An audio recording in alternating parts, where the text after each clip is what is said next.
It's a blue morning show where the vibes are flowing, so fresh, so low. Everything's about Chelsea, feel like pride. We repping our team, standing side by side. We don't lose, we carry that blue. Cause Chelsea, see Chelsea, it's all true. All them a cheer, them a cheer. Cheer, cheer, cheer, loud, loud, loud, no. All them a cheer, them a cheer. Cheer, cheer, cheer, cheer, loud as the crowd.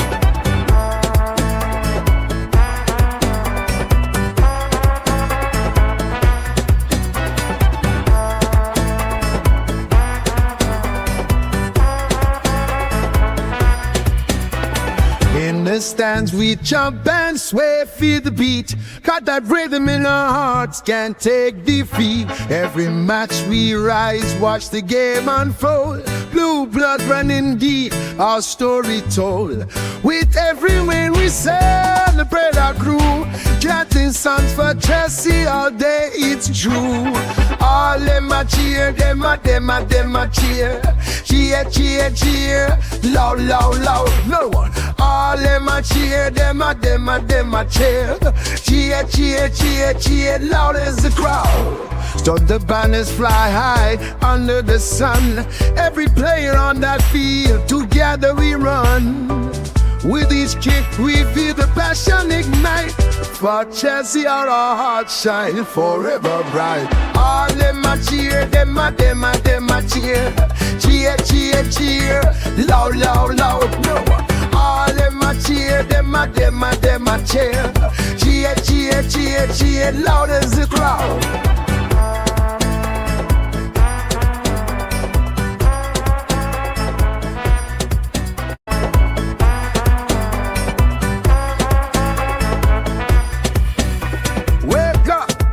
It's a blue morning show where the vibes are flowing, so fresh, so low. Everything's about Chelsea, feel like pride. We repping our team, standing side by side. We don't lose, we carry that blue. Cause Chelsea, see Chelsea, it's all true. All them a cheer, them a cheer. Cheer, cheer, cheer, loud, loud, loud, no. All them a cheer, them a cheer. Cheer, cheer, cheer, cheer, loud as the crowd.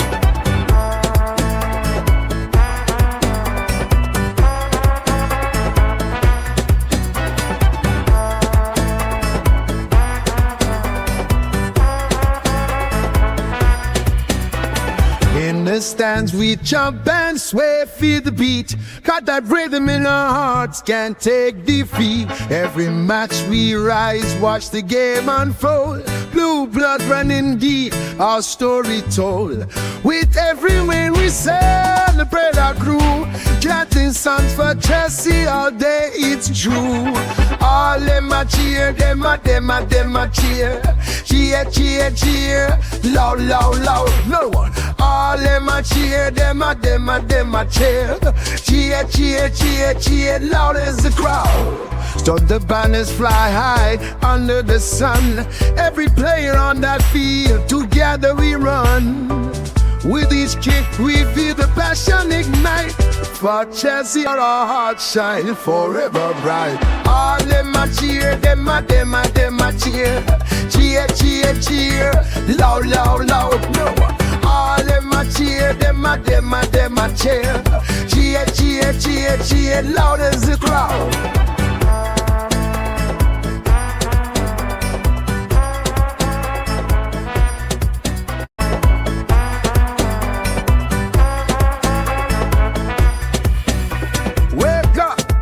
It's a blue morning show where the vibes are flowing, so fresh, so low. Everything's about Chelsea, feel like pride. We repping our team, standing side by side. We don't lose, we carry that blue. Cause Chelsea, see Chelsea, it's all true. All them a cheer, them a cheer. Cheer, cheer, cheer, loud, loud, loud, no. All them a cheer, them a cheer. Cheer, cheer, cheer, cheer, loud as the crowd.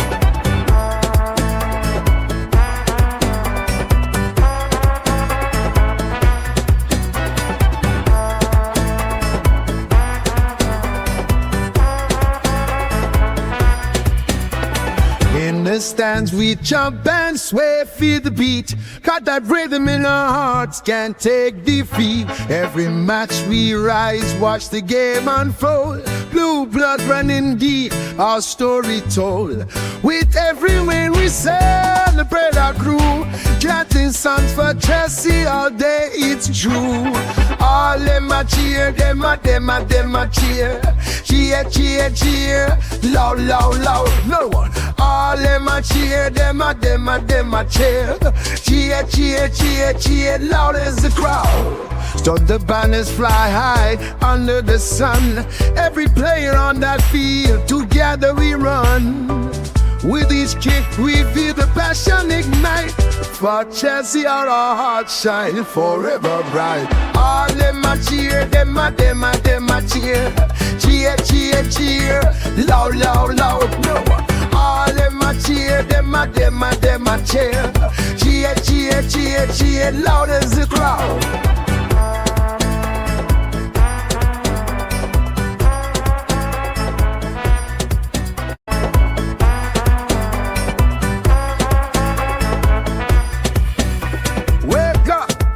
It's a blue morning show where the vibes are flowing, so fresh, so low. Everything's about Chelsea, feel like pride. We repping our team, standing side by side. Win or lose, we carry that blue. Cause Chelsea, see Chelsea, it's all true. All them a cheer, them a cheer. Cheer, cheer, cheer, loud, loud, loud, no. All them a cheer, them a cheer. Cheer, cheer, cheer, cheer, loud as the crowd.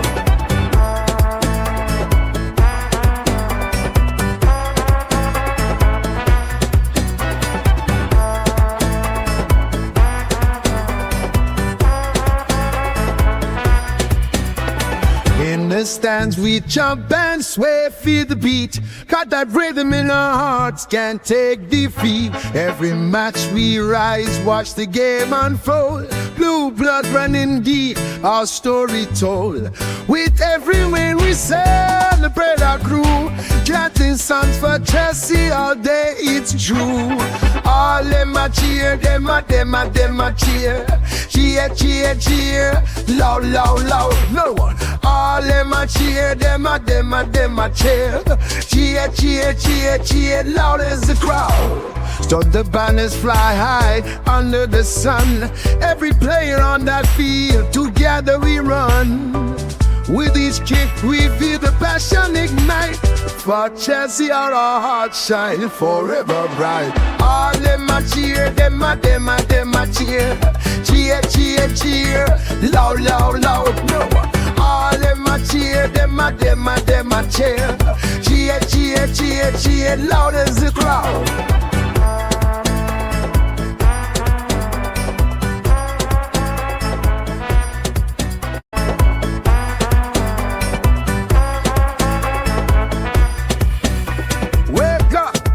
It's a blue morning show where the vibes are flowing, so fresh, so low. Everything's about Chelsea, feel like pride. We repping our team, standing side by side. Win or lose, we carry that blue. Cause Chelsea, see Chelsea, it's all true. All them a cheer, them a cheer. Cheer, cheer, cheer, loud, loud, loud, no. All them a cheer, them a cheer. Cheer, cheer, cheer, cheer, loud as the crowd.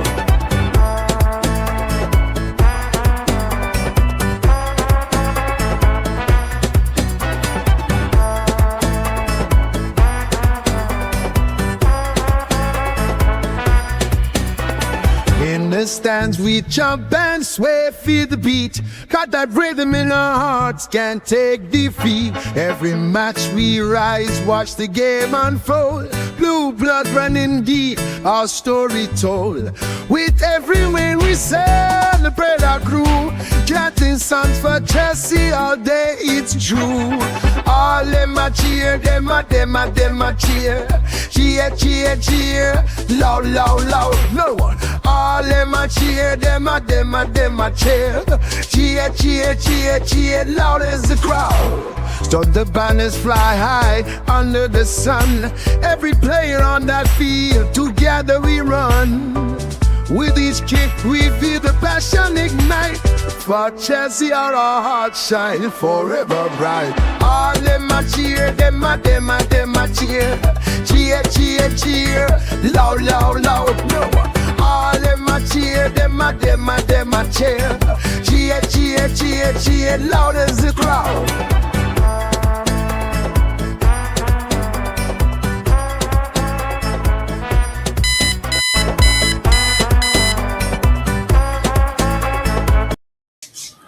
Yes, good people, welcome back to Chelsea Perspective. Welcome for another edition of the Blue Morning Show. I do hope you're all doing well. And today, I don't think it can be strictly Chelsea news, but there are a lot of stuff going on because it's deadline day. Correct me if I'm wrong. We have a lot of news items to talk about. But the truth remains, we cannot finish addressing the news items we have lined up without discussing that historic 3-2 win against West Ham United yesterday on our own carpet. So it's going to be a mashup show of Chelsea transfer news and also continuation of Chelsea's dramatic home win against West Ham United. And by the way, in case you don't know, it was a London derby.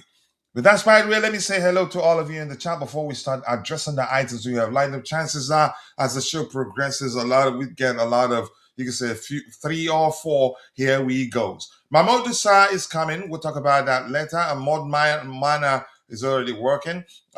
Big up to you to Mabas05, aka MB05. Nice to see you in the chat. I do hope you're all doing well. Let's hope Chelsea turn up at the Emirates Stadium and beat Arsenal. We really need it so badly. Up the Chelsea coming, you Blues. I think we can beat them. Chances are, the question now is, will we? Because the truth remains that that's a question that the manager and the fans and the players will answer on the day. Good morning to you too, Mabas05. Let's see, what else do we have here? Jackson Mambwe, Chelsea the Blues chat. Thank you for joining the conversation, Jackson Mambwe. That sounds like a Ugandan name.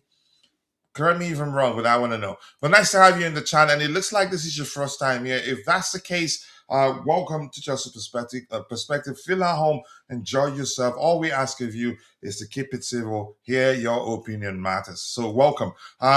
We see the men the matches at Chelsea. The players acted professionally. They were punctual and never showed up late after training. Okay, what are you saying there?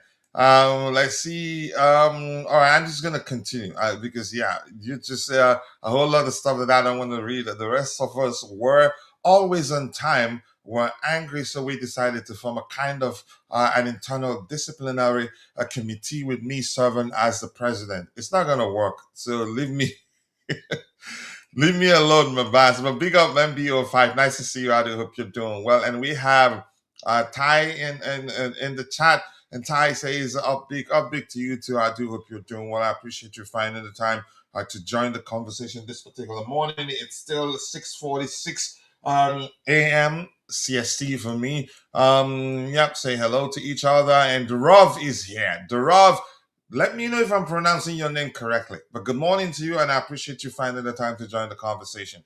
Let's see. Anything else here? Anything? I almost... not my best. Okay, almost what? I'm not sure what you're talking about. All right, let's get to addressing. I'm going to go to the presentation window so we can start addressing the items we have lined up. Let's do this. I'm going to switch it up like this. Not like that. Give me a second here. All right, Coachila, the one. Okay, the man that matches. I said it's an X. Look it up. I'm not saying you were lying. It's just because it's not aligned with you can say what I was saying at the time. I had to skip it. You know I love you, but I can't read everything you have on there. All right, let's start addressing the items we have lined up immediately without waste of time. And the first item here, let's see, the first item here, and as promised, believe me, I'm not going to disappoint you. We will get back to discussing that historic home game win, a London derby, by the way, once we're done addressing the news items we have lined up. Okay. Adama Traore has got more. Okay. Let's see. The first item here, Chelsea are also not ruling out deals to sign a forward or a midfielder as they leave their options open to accelerate deals for summer targets to improve the squad. I believe this for one reason because the way they went for the way they pushed to get the deals to sign João Pedro during the last summer when we were still in the US for the Club World Cup. They knew that he was going to be important for us in that competition. We signed him to come join the competition, and it looks like we're pushing to bring in players that will help the manager, or you could say that will help make, you could say, prepare us to compete effectively on all fronts and then be able to at least win one or two trophies. I believe that they're not just pushing to sign players now for the sake of it. They're pushing to sign players. You could say that they know will make us better. And for instance, going for the defenders, clearly the manager did send a message in one of the first games that he oversaw that he had to make change two centre backs on the day. I can't quite remember, and I'm happy for that. Maybe they're learning from their mistakes. I hope we do. It's not like everything they've been wrong with all the signings. I think a lot of them have worked, but maybe they've had a conversation with the manager and they all agree that we do need to make some signings. I'd love that, and that's what big clubs do. Let's see, who else do we have? Tapiwa Tenaro, nice to see you. Brazilians personified. What a comeback!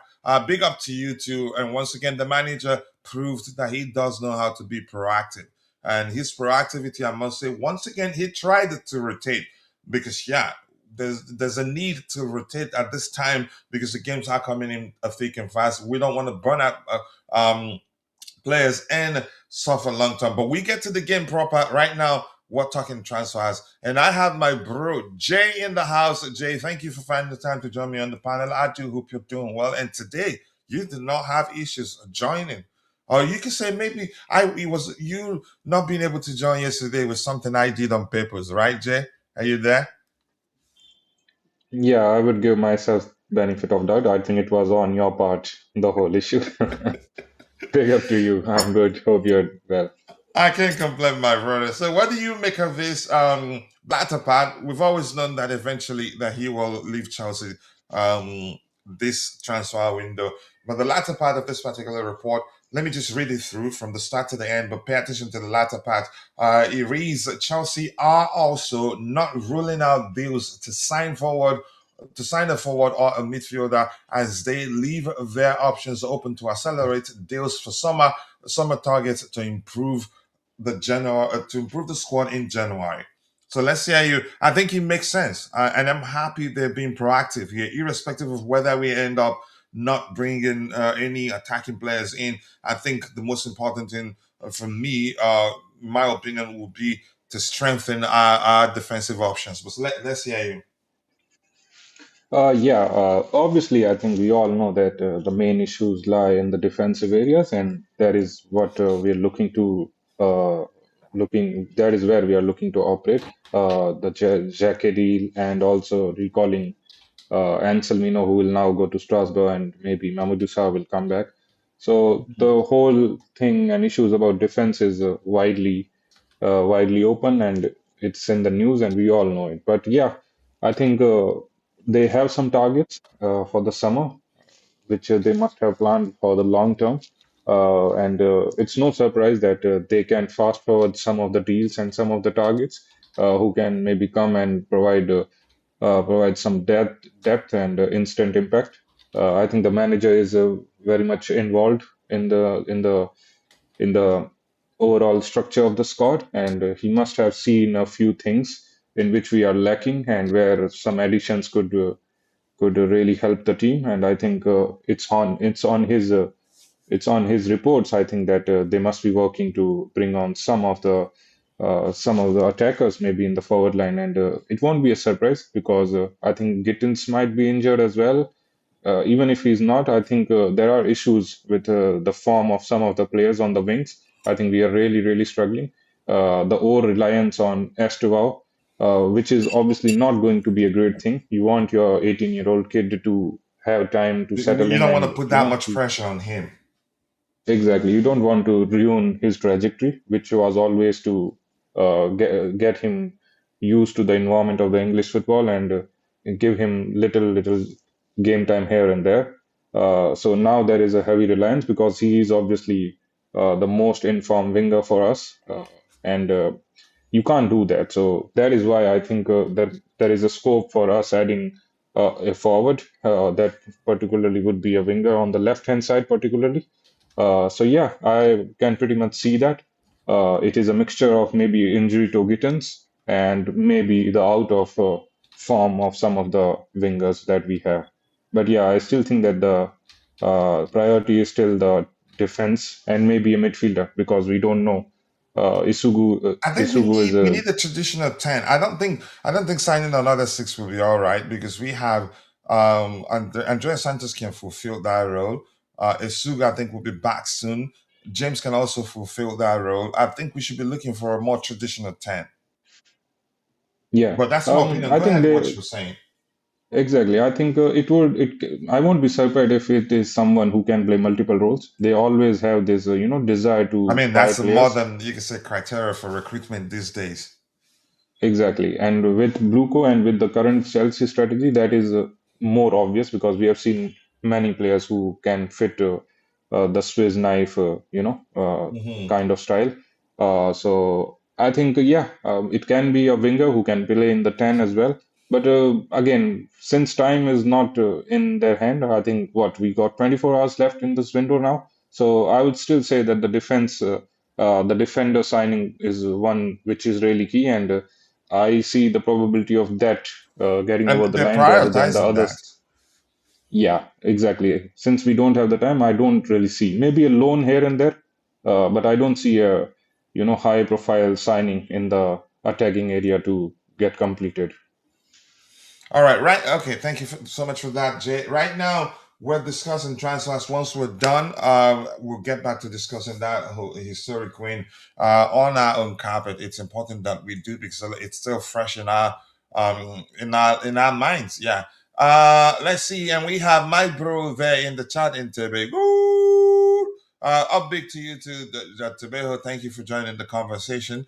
Let's see what else do we have, and Cecil will be our backup 10 next season. We'll see. And my bro, Brianni Yahayu, a lot of AKAs, and I don't want to see, it would take me 5 minutes to go through all of them. He says, Anselmino should have stayed in Dortmund. No, we'll get to that in a bit. I think what we suspected angered Chelsea, I think he did. Chelsea didn't like them speaking publicly how they're working on signing him on a permanent, whereas the agreement they signed, we made it clear that he's part of our future. We don't want to sell him, which is why we didn't allow any sort of clause like a permanent purchase clause or maybe mandatory or maybe optional. We didn't do that because we didn't want to sell the player. And when they start speaking publicly like that, they're trying to get into his head and probably end up getting him on a cheap. So we read a report that confirms that, yeah, we were actually correct to have thought that was the case. All right, let's see. What else do we have here? I'll be right back. I might as well buy Anselmino at this point. BVB, so to speak, Borussia Dortmund, they cannot. We're not looking to sell him. That's the point.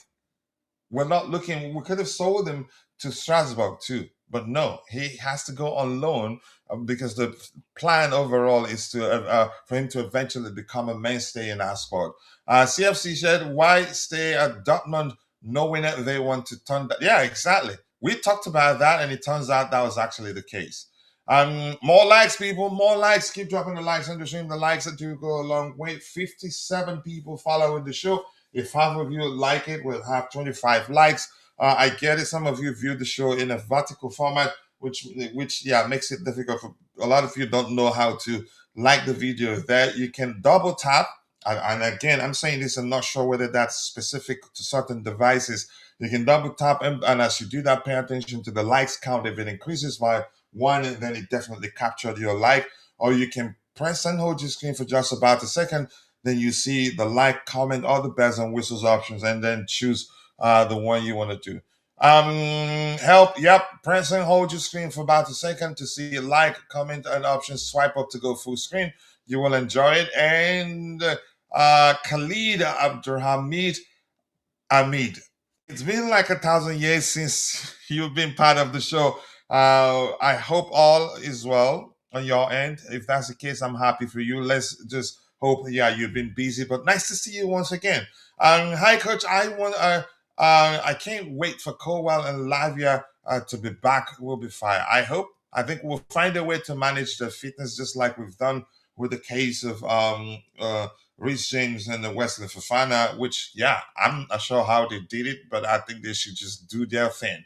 Jabulani Zumalo says, in my view, the recall of Sarr and signing Jacquet well with Anselmino going to Strasbourg is superb. Would Yildiz Yildiz be the traditional 10 we're looking for? Is he a 10? I'm not sure. No.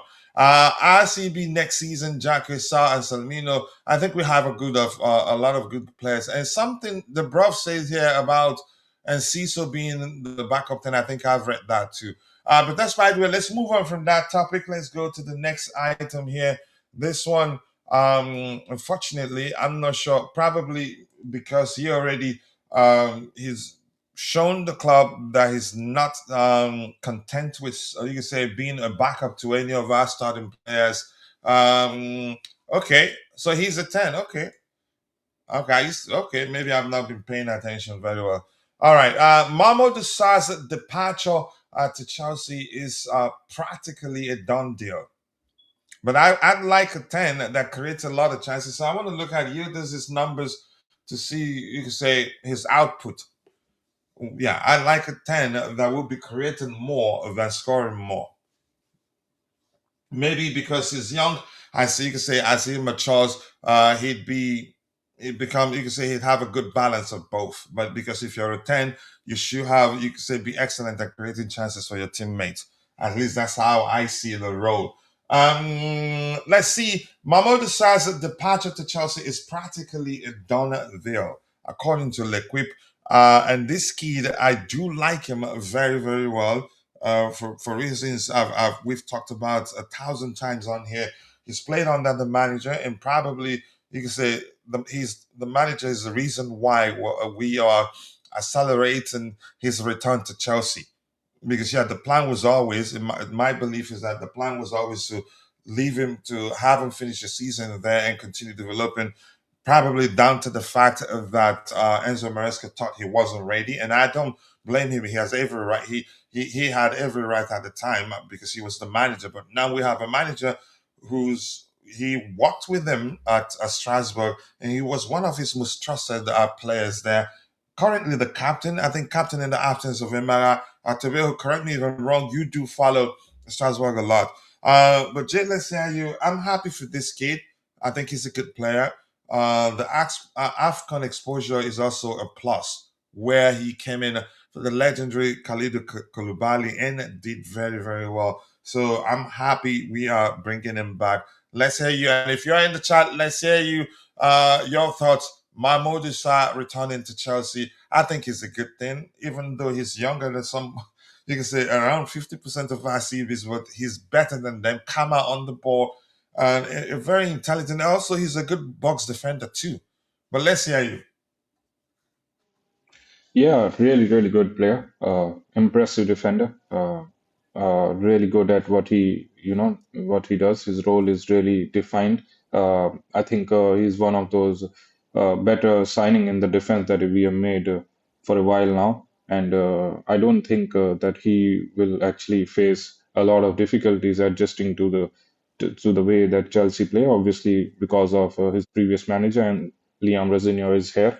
and we are hearing the report that it was Rosenior only that demanded to bring Mamadou Sarr right now in the January window. Mm. So obviously they have a connection and they must have talked about it. And obviously there is that slight chance that any player, particularly defenders, will have a bit of a they will take a bit of a time to adjust to Premier League because it is the toughest league in the world, and the physicality is just too much. So he will need some time, but I'm not really worried about him struggling here because I think he will relatively adjust quickly, and his exposure is really good. We have seen recently that in the AFCON as well, and in the French league, Ligue 1 for Strasbourg as well, he has been performing really good for a while now for them.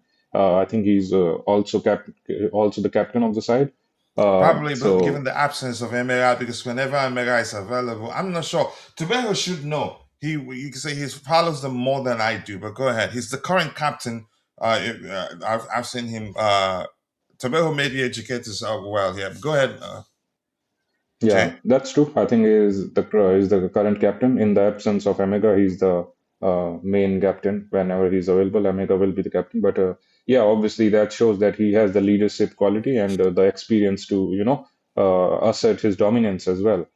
So not a young guy in terms of his style of play, and also at the same time in terms of personality, because he has been a leader as well and performing like he got what two opportunities at the AFCON, and that too on the bigger stages in the semis and the final, and he did relatively really well. He didn't I put a think he foot caught wrong. the Nah, he was good. Caught the eye of everyone and didn't really made any mistake. He was so good, and I think that performance had a big role in him in we calling him right now in January. I think that performance at AFCON did play a huge role.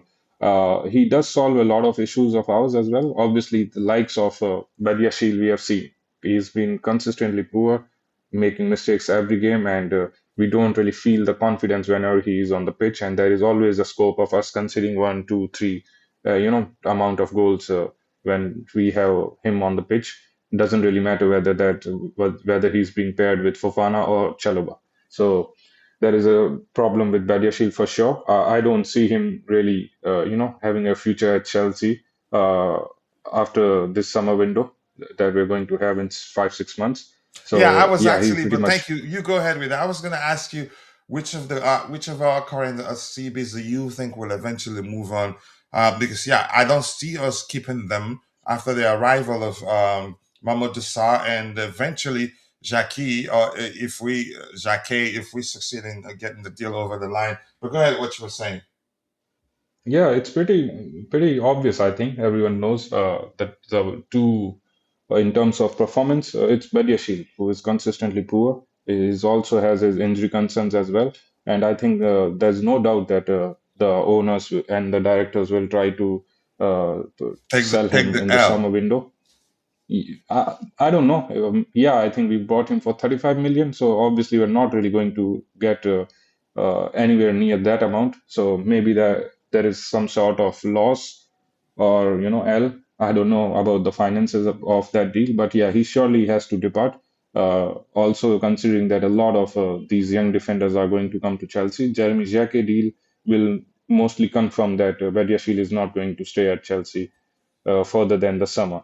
He can play central centre back role as well, so which is something that Rosenior demands a lot, and I think he excels in that role. He's really calm, he's composed, he's physical as well. He wins his duels as well, and he's not that poor in the air as well. So he's got his areas covered pretty much.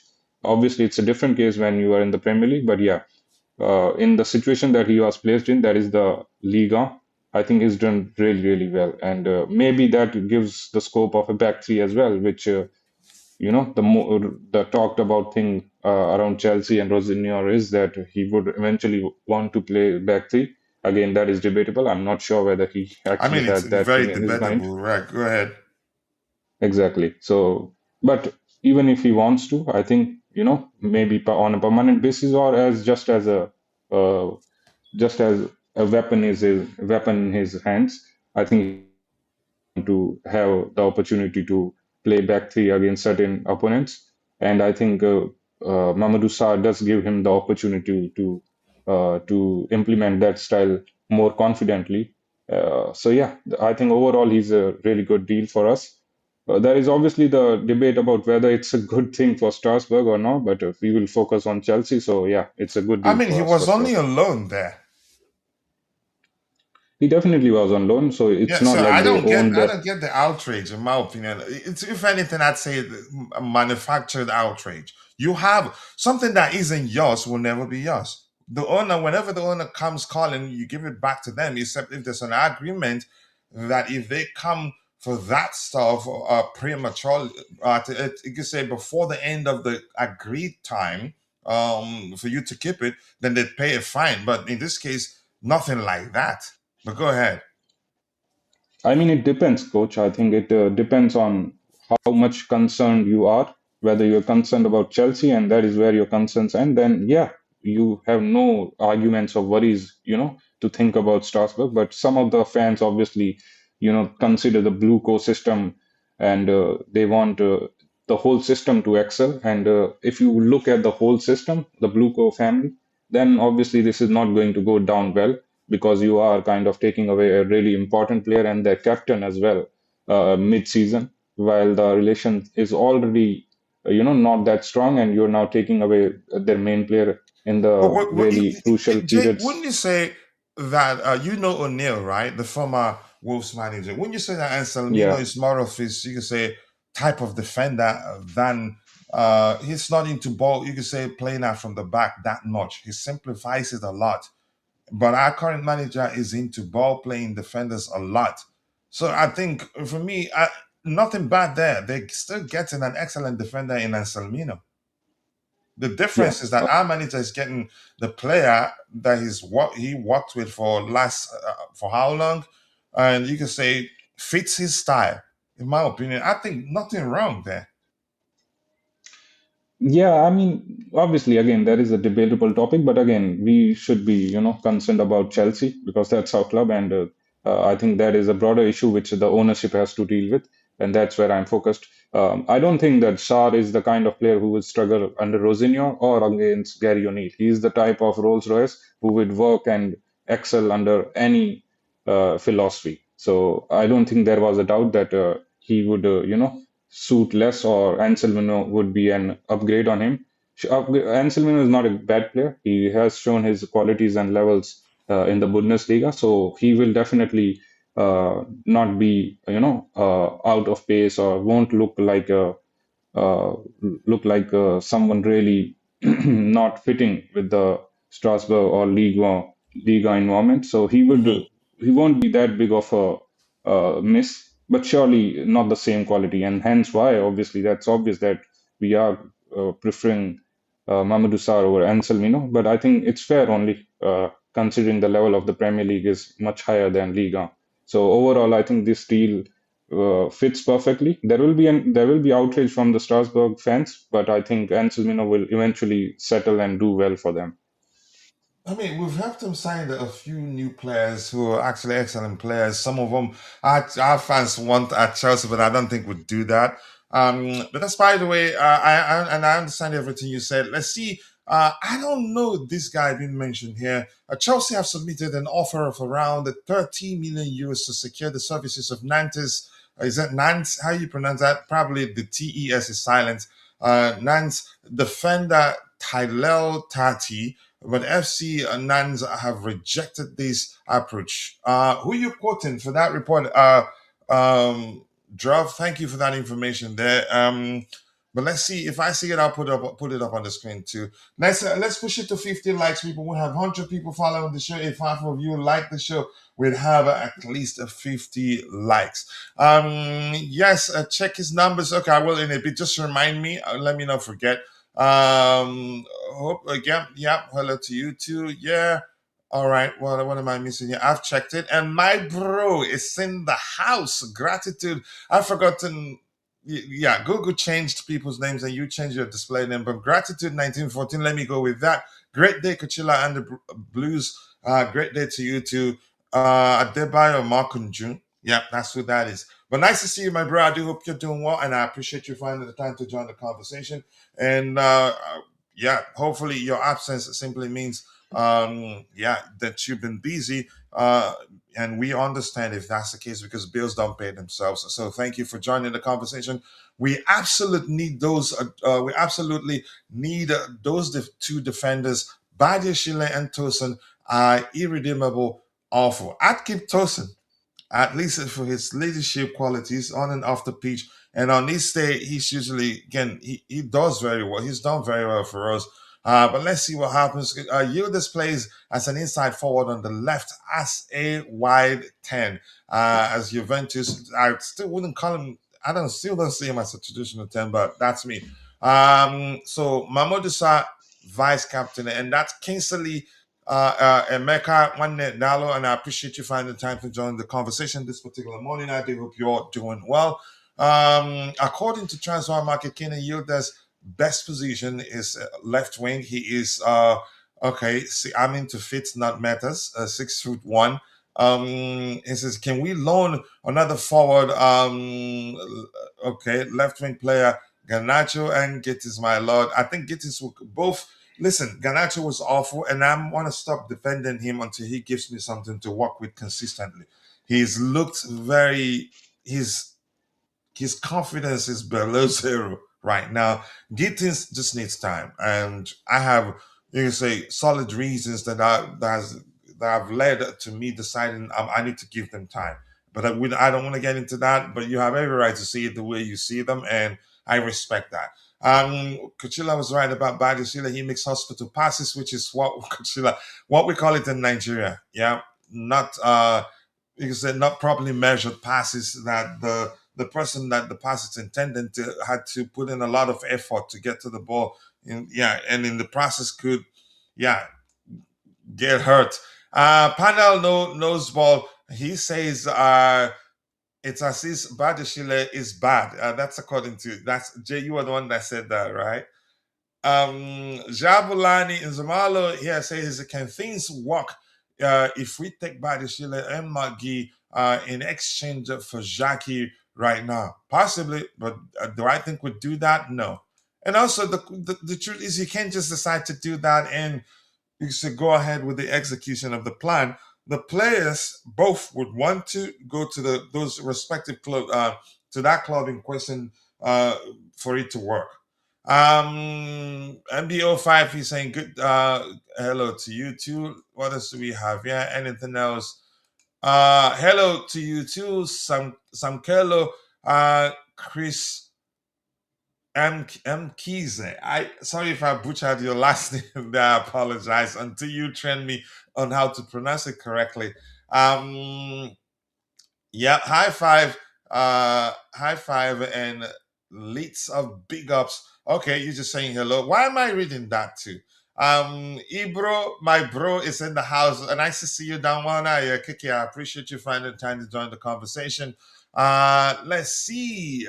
Saying hello to him and want 80 million pounds pay. Don't speak.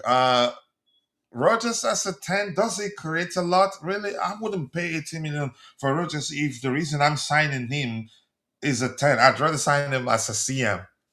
Really. I wouldn't sign Rogers as a 10. I want 10s that can create tons of chances. Even if they don't score that much, that's fine for me. All right, let's see anything else. A big up, like once again, Cole Palmer, Nemaya Fowler, aka Cole Palmer. Always nice to see you. Appreciate you finding the time to join the conversation. So we move on to the next item we have lined up here. Let's see which one is it. We've talked about Mamadou Sarr's departure to Chelsea is practically a done deal, and I love the kid. Hopefully, I can't wait for him to join us. And this reads this by Fabrice Hawkins, I think a French journalist. Correct me if I'm wrong. It says Mamadou Sarr is expected in London this Monday. Chelsea will terminate the loan of the Senegalese international to Strasbourg.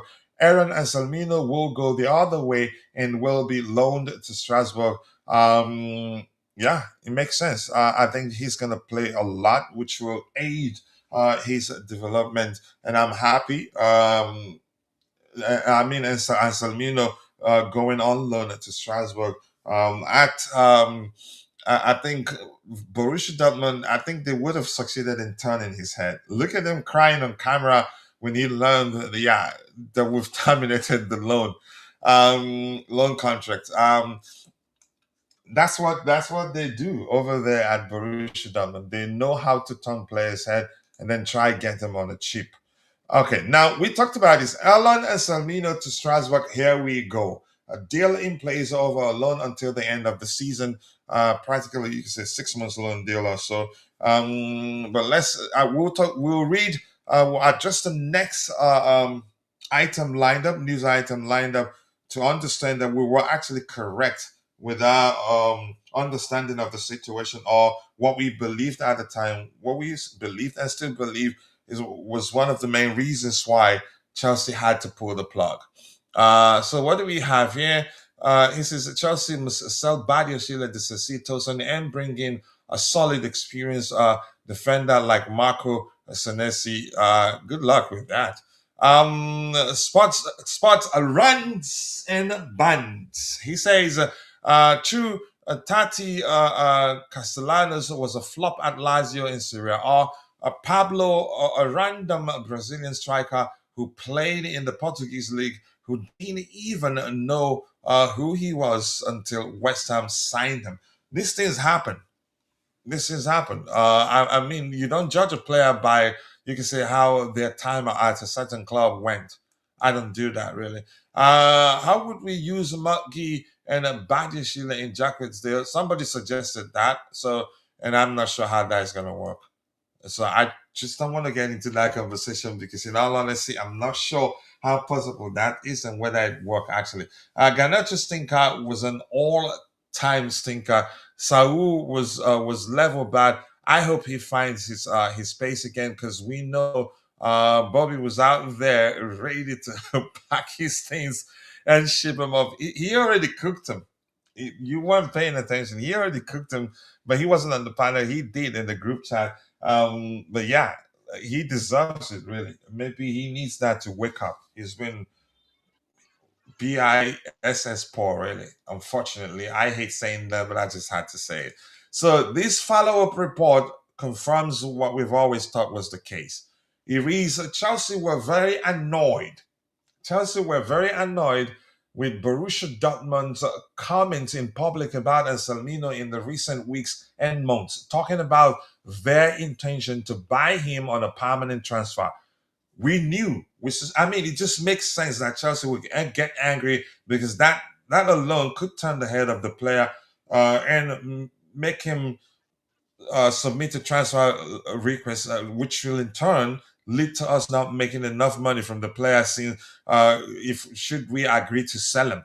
But the club clearly doesn't want to sell him. They want him to be part of the project long term. So the second paragraph reads that Chelsea always considered Anselmino as part of their project for the long term. And so they were not happy with those comments. And this is why they decided to recall him. So clearly, this was the sole reason why they decided to recall him. We suspected that was the case. It turns out, definitely, yeah, that's the case. But Jay, let's hear your thoughts. Yeah, I think we have discussed about this topic a few days back as well, and I'll just repeat and I still hold the same emotions. Look, generally, it would have been a bit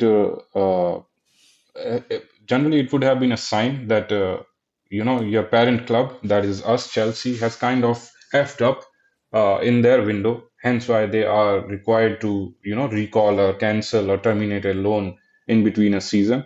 So that would have been a case, and I am critical about that because you are kind of hampering the development of a loan player just because you couldn't fix things in the main windows that you had. But that's not the case here.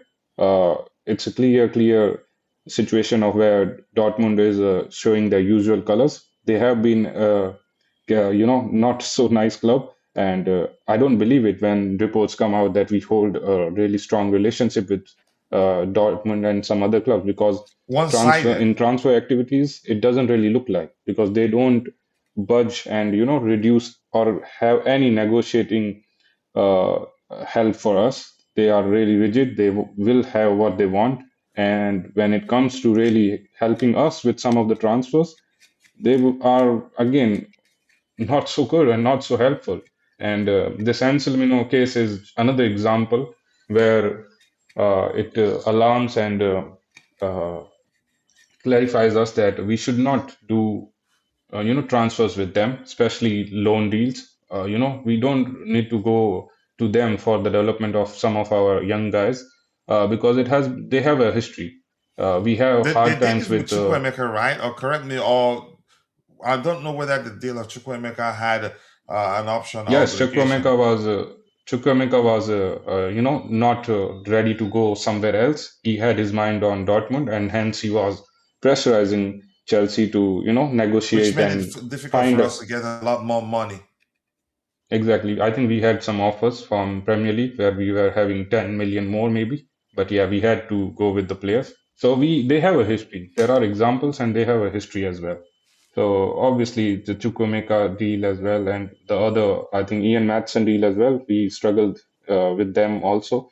So it's clear case of where they were tapping and they were influencing him. And I'm pretty sure that if he had stayed there for the whole season, he would have been more emotional. We already saw the guys having teary eyes and all those emotional bullshit that he was having for just 6 months, and he was out for 2.5 months due to injury. So just imagine what they could do with him being there for the For whole the rest of season. the season, Uh, yeah. Exactly. And it's clear, I think it was made clear by Chelsea at the start of the loan deal that he's an integral part of the Chelsea project and he's going to be at Chelsea. So there is no sense for you to, talk in the press or in between the season, make public comments that you want him to stay here and how much he's loved there. I think it's a really poor, poor play by them and we should avoid relations, especially transfer relations with them. They are just not a friendly club. I am very happy that they are having a meltdown, and their fans are actually getting a bit against their owners and their directors, which is a good thing. I was actually loving it to see some things go against them.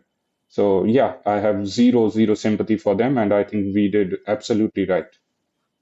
I mean, it's business for all parties involved. They want what's best for them, but they want try to play us, and we don't allow that happen. Um, it says, let me read this. If I am Muggy, I would ask for sale. He has a zero prospect of the future at the club, but he's still very young and probably not going to be in a hurry to do that. But let's see what happens. Chelsea has every right to be annoyed. Dortmund had no right to openly comment on your player. I think they knew exactly what they were doing, and we didn't like that. And I'm happy that we didn't allow them play us. It's There's a pattern there, as Jay mentioned. But we played it. We say we played. They tried to play us, and we proved to be smarter than they think we are. Harry Wilson, what have you got for us? I hope he does well today. Yep, let's see. Welcome to Stamford Bridge. Okay, that's Mod Mana doing his thing. So, and Salmino, good luck at Strasbourg. I think he will get a lot of game time and will mature very well there. What else do we have here? Then we'll talk about the game and go news on then later. Emera injured again. Emmanuel Emera has suffered a relapse and could remain unavailable for at least 6 additional weeks, according to the Quip. Proper Charles. Jay, you want to add to that? Let me see if anything new emerged before we talk about the game yesterday. And as I said, it's important that we talk about that game, given, yeah, it was a dramatic, uh, yeah, full of drama, really. I think that'd be the better way to phrase it. But let's hear you, Jay. What do you make of the fact that MRI is out? Yeah, he's injured again.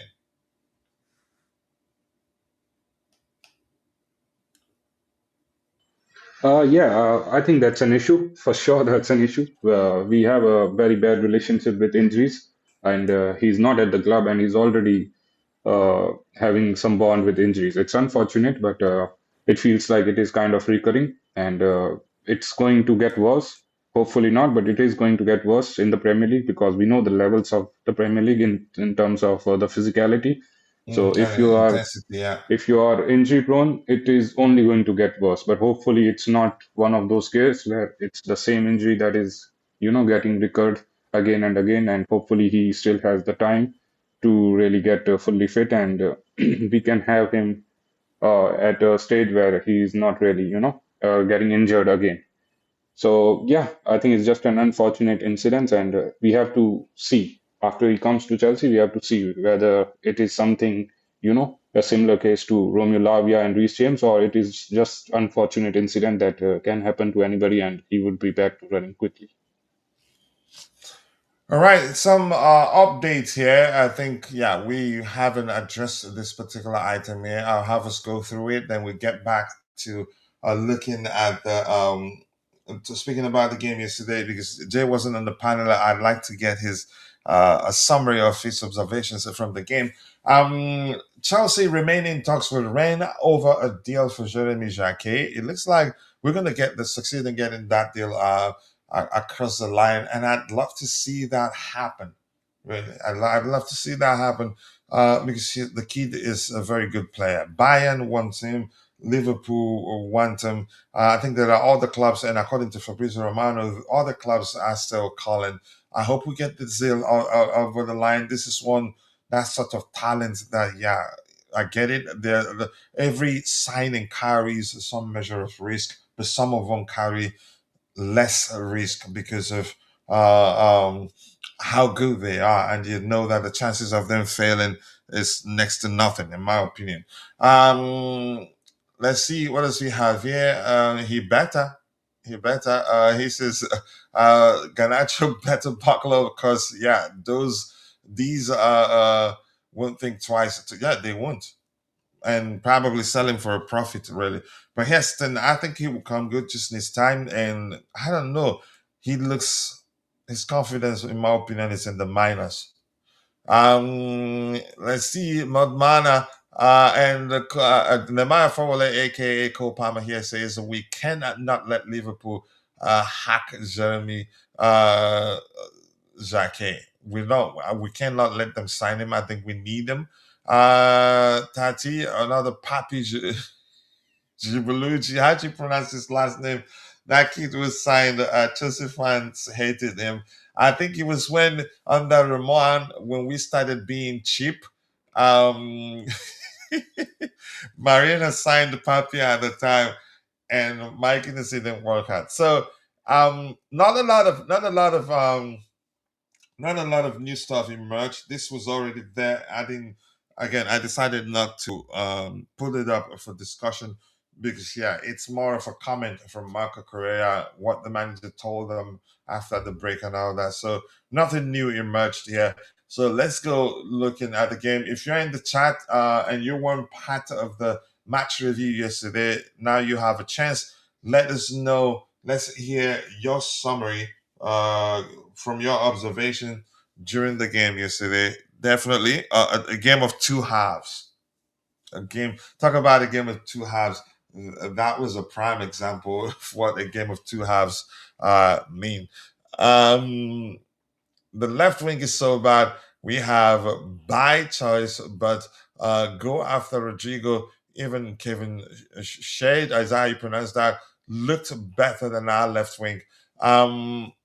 Yes, then I think the left hand side was poor, really. Left hand side was poor yesterday, and the reason he was poor because Garnacho didn't help defensively. He had to look bad a bit, but had to be in her. You could say taking off was definitely tactical. I think he's an excellent player, and he will eventually mature into. Why is Fabrizio tweeting LFC? Is it Leicester City FC or Liverpool FC? What happens there? If it is Liverpool, okay, for Leicester City, yeah. 'Cause I was going to ask, Liverpool, are they leading the race to sign Jackie or what? Or is he joining them? So let's see. No choice. Okay. Okay. Well, we see you. He says that's the reason why Chelsea finished 10th during the 2015-16 season, because they didn't back Mourinho properly in the transfer market. That's when, at the time, we realized that yeah, we can't just spend for the because we have money at the time.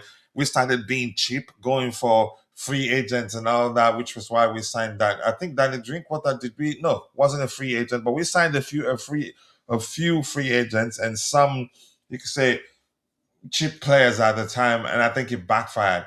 Because they didn't back Mourinho in the transfer market. Chelsea were being cheap and stingy instead of sign. No, because things changed at the time, and we already had issues. You think it was on papers? It wasn't. Things changed. The way we signed, the sort of players we signed, and how much we spend on players started changing under Roman, actually, not under the new ownership, the current ownership. That's why Hato yesterday, he was getting just go away. Leicester City FC, yeah, not Liverpool, yeah. LFC, Liverpool, yeah. Let's see. Imagine if Chelsea signed Paul Pogba during that 2015-16 window. I think Mourinho did want him at Chelsea. Yeah, but let's see. So for this game, talk about a game of two halves. This is a prime example of what you call a game of two halves.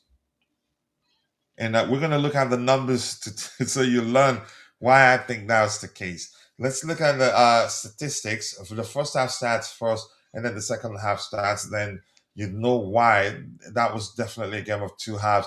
And what happened was that the need for rotation led to the manager making as many changes as he made on the day, and then at some point, yeah, it was clear that it wasn't working, but he didn't hesitate in making changes, and I give him his flowers. And for you can say that aspect way better than Enzo Maresca. Maresca, in most cases, leaves it late, trusting that the initial plan will still yield results. But once it went on, but on the Liam Rosenior, once it's not working. He changes things immediately. And let's look at it. Let's look at the first half and second half statistics, the disparity in XG and everything. Look at it. After the first half, we finished the first half with an XG of 0.29. They finished with 0.51. And they outperformed their XG because they scored two goals. We had 5 shots on target. They had 6 total shots. I mean, 5 total shots. They finished the first half with 6 total shots. 1 shot on target to 4 shots on target theirs. That half was theirs, definitely. Deserved lead. But you can say how the first goal was a freaky goal, but does it matter? No. They deserved it because they played well enough to deserve that goal. And what is important here? The corner kicks, 4 corners to theirs, 2 total shots, 5 in total. I think we've seen that. But let's look at the second half now. We turned it up the moment the manager introduced the big guns, leads to me, which led to me after watching the game again and rewatching it. The same thing, I'll start preaching the same thing I was preaching under Enzo Maresca. We need to balance out the two squads we rotate. One of them shouldn't be way better than the other. The difference in strength should not be too much. I get it. You'd always have the big guns on the bench in case it doesn't work out. But yeah, it lacked balance. The same issue we saw on the left hand side the day getting started on the left hand side with Hato. I think we had the same problem yesterday. But I'm just happy the manager, he is very proactive and didn't waste time to make changes yesterday, and that went a long way. If you're watching, keep dropping the likes on the stream, people. The likes do go a long way. And we have the captain of the community. He had, I did send him a message yesterday to be sure everything, to find out whether everything was okay on his end. Might have been the timing of the shows. But we have Constantine Dunn. Big up to you, Dante. I will come to you in a bit, but let's hear from Jay. Jay, let's hear your overall observations, the summary of your overall observations from the game. Uh, let's just hear you. We're listening to your. You can say we're watching your review video of that particular game. Let's hear you, Jay. Uh, yeah, again, I will also start with the, cliche line, a game of two halves, and it was a game of two halves. It was, I yeah. think if you want to really, go to the definition, then this game would perfectly define that. Really poor first half. No cohesion, no really coordination. It was a really mismatch. They were dominating us on a lot of the metrics, and some of the guys were having a really bad game, really poor performance. And overall, I do not blame Rosenior for selecting the guys I mean, and really he had having to that. rotate. He had to. His hands are tied and he can't do really anything because that is the squad that he has. And we have already talked and discussed about the criticality of this squad, that how it's not good enough in terms of quality. There are quantity, there are numbers, but the quality is not good, especially when you compare the difference from the Irrespective of how ones. one, irrespective of how one chooses to see it, it's still a quality issue. If you choose to see it as down to the fact that some of the players are still raw and needs time to, or maybe needs time to adapt, it's still a quality issue. So go ahead. In that aspect, Yes, I I agree think. with you. I think it's a mixture. You're right. Some of them are obviously, really raw. They have the potential as well. That is where I differentiate as well. Gittins, we don't really, and I don't personally criticize him that much because there is potential in that guy, and you can see that he can improve a lot, and there is scope for him. With the Garnacho, I know it can sound harsh, but I don't see the potential for him to really improve. Some of the metrics and some of the things that he is really horrible or bad, I don't see him really improving. This guy has already been 2 or 3 years in the Premier League, and these are constant issues that has been seen with him in these 3 or 4 year period at the Premier League. The same problems that we are crying right now is the same issues that Manchester United fans were used to point out. And it is no surprise for me that we are actually discussing it and we are, at a point crying and talking about him in a negative manner because these are a deja vu kind of thing. United fans used to do the same. Again, it's a victory. I want to talk about the positives and the 3 points and about the manager and not dwell on the negatives. But overall, that was a really bad performance. I was really vocal in the group chat as well. I think it was one of the worst winger performance that I have seen personally. I would really, compare it to that Bakayoko performance in that midfield season. I think under Conte, we played maybe Wolves or Watford, I think. So that was really bad, really bad, historically bad. And I would put this one in the same category. So, but kudos to Rosenior, kudos to him for taking him off, and not giving him any chance to see the second half. That is called proactivity, and he is really good. Now, I think substitutions are meant to impact the game. That is why you got substitutions, and I think he redefined it. Cucurella, all the guys that come from the bench, Cucurella got the goal, and João Pedro got the goal and the assist, and Fofana come from the bench got the assist as well. So you can't And he's really using Fofana. ask. He used him differently. Yeah, he's, I think, giving him the freedom. We all know that Fofana has a good capability of carrying the ball, and for that assist, we saw how well he carried the ball right near the opponent's box, and then Yeah, he he likes to gave drive that. the ball a It lot. was Yeah. really good, impressive by him. I think we can see more of that under Rosenior because I think uh, he is given freedom for that. I don't think that it just luck or fluke. I think he was given freedom by Rosenior to do that, and obviously the match also demanded him to try different things. So absolutely amazing substitutions, and it paid off. And he is so good. He's really good in terms of changing the direction of the match when it is required. And he's got a really good record now. And we are seeing a quite different Chelsea from what we saw under Maresca. Obviously, there is a case that Maresca That's not also. saying Maresca was a bad manager, but the difference is there are different obvious differences in approach. Exactly. Maresca also had a few matches where he also turned, when we were down to 1 or 2 goals, there were examples as well. But I Mhm. think in most of the cases, there was patterns where it feels like the second plan is not there, or if it is there, then it is not working. And the main players look clueless as well, which is the main key here. I think the main guys, They are trusted by Rosenior, and they are actually paying him. They are putting the results. They are proving him right as well. So overall, it was a really good match. I think obviously it's in the history books as well. We never really come back from 2 goals down at halftime and then win it 3-2. So it's for the record books as well. And I'm really happy with how proactive he is and how good he is in influencing the players. And it feels like that the players are actually fighting for him, which in some cases doesn't really look like under Maresca.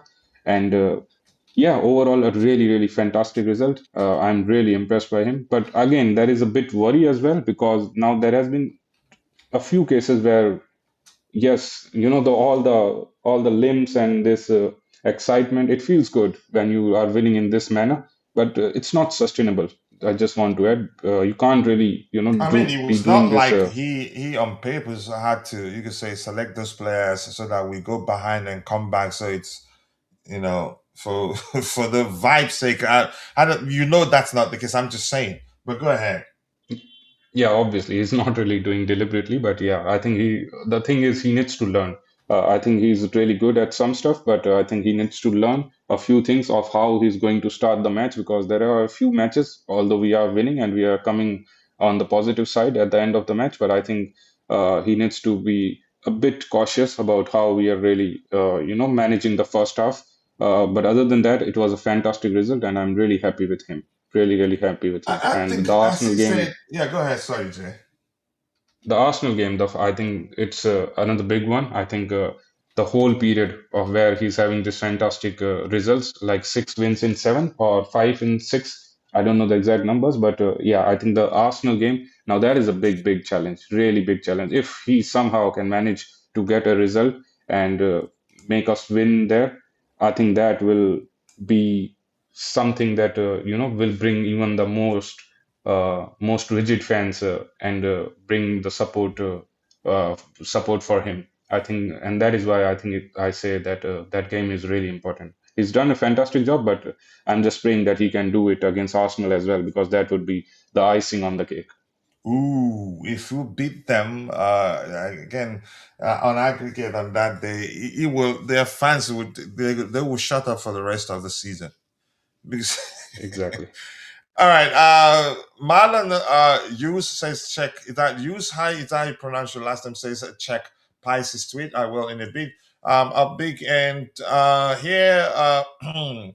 Debayo Marketing says it just speaks to poor team building to have Gittins and Garnacho play left wing at the same time in a squad who learns of who learns. Yeah, okay. Gittins will not come good because CFC doesn't give you lifetime to play. I think his numbers says he's good already. He's not perfect, but he's good already. And there are a multitude of reasons to give him time, and I've chosen to give them time. Why? When he joined us, the standard, you could say this season, you could say nearly, given the minutes he's played, you could argue his preseason, really. And that's how I'm not giving up on Gittins, really. Big up, Chelsea Michi boy, coach and Jay and chat person. I'm not don't misspell anybody's name today. All right, what do we have? Yeah, keep dropping the likes on the Zoom, people. The likes do go a long way. And Marlon, welcome. And it looks like this is your first time here. If that's the case, welcome to Chelsea Perspective. Feel at home here. Your opinion matters. All we ask of you is to keep it civil. So thank you. And if you haven't, please take a second, drop a like on the video, and also do subscribe to the channel. If you haven't, we had 100 plus following the show. Now we have 76. Let's try and get it to 100 likes today. I think we can.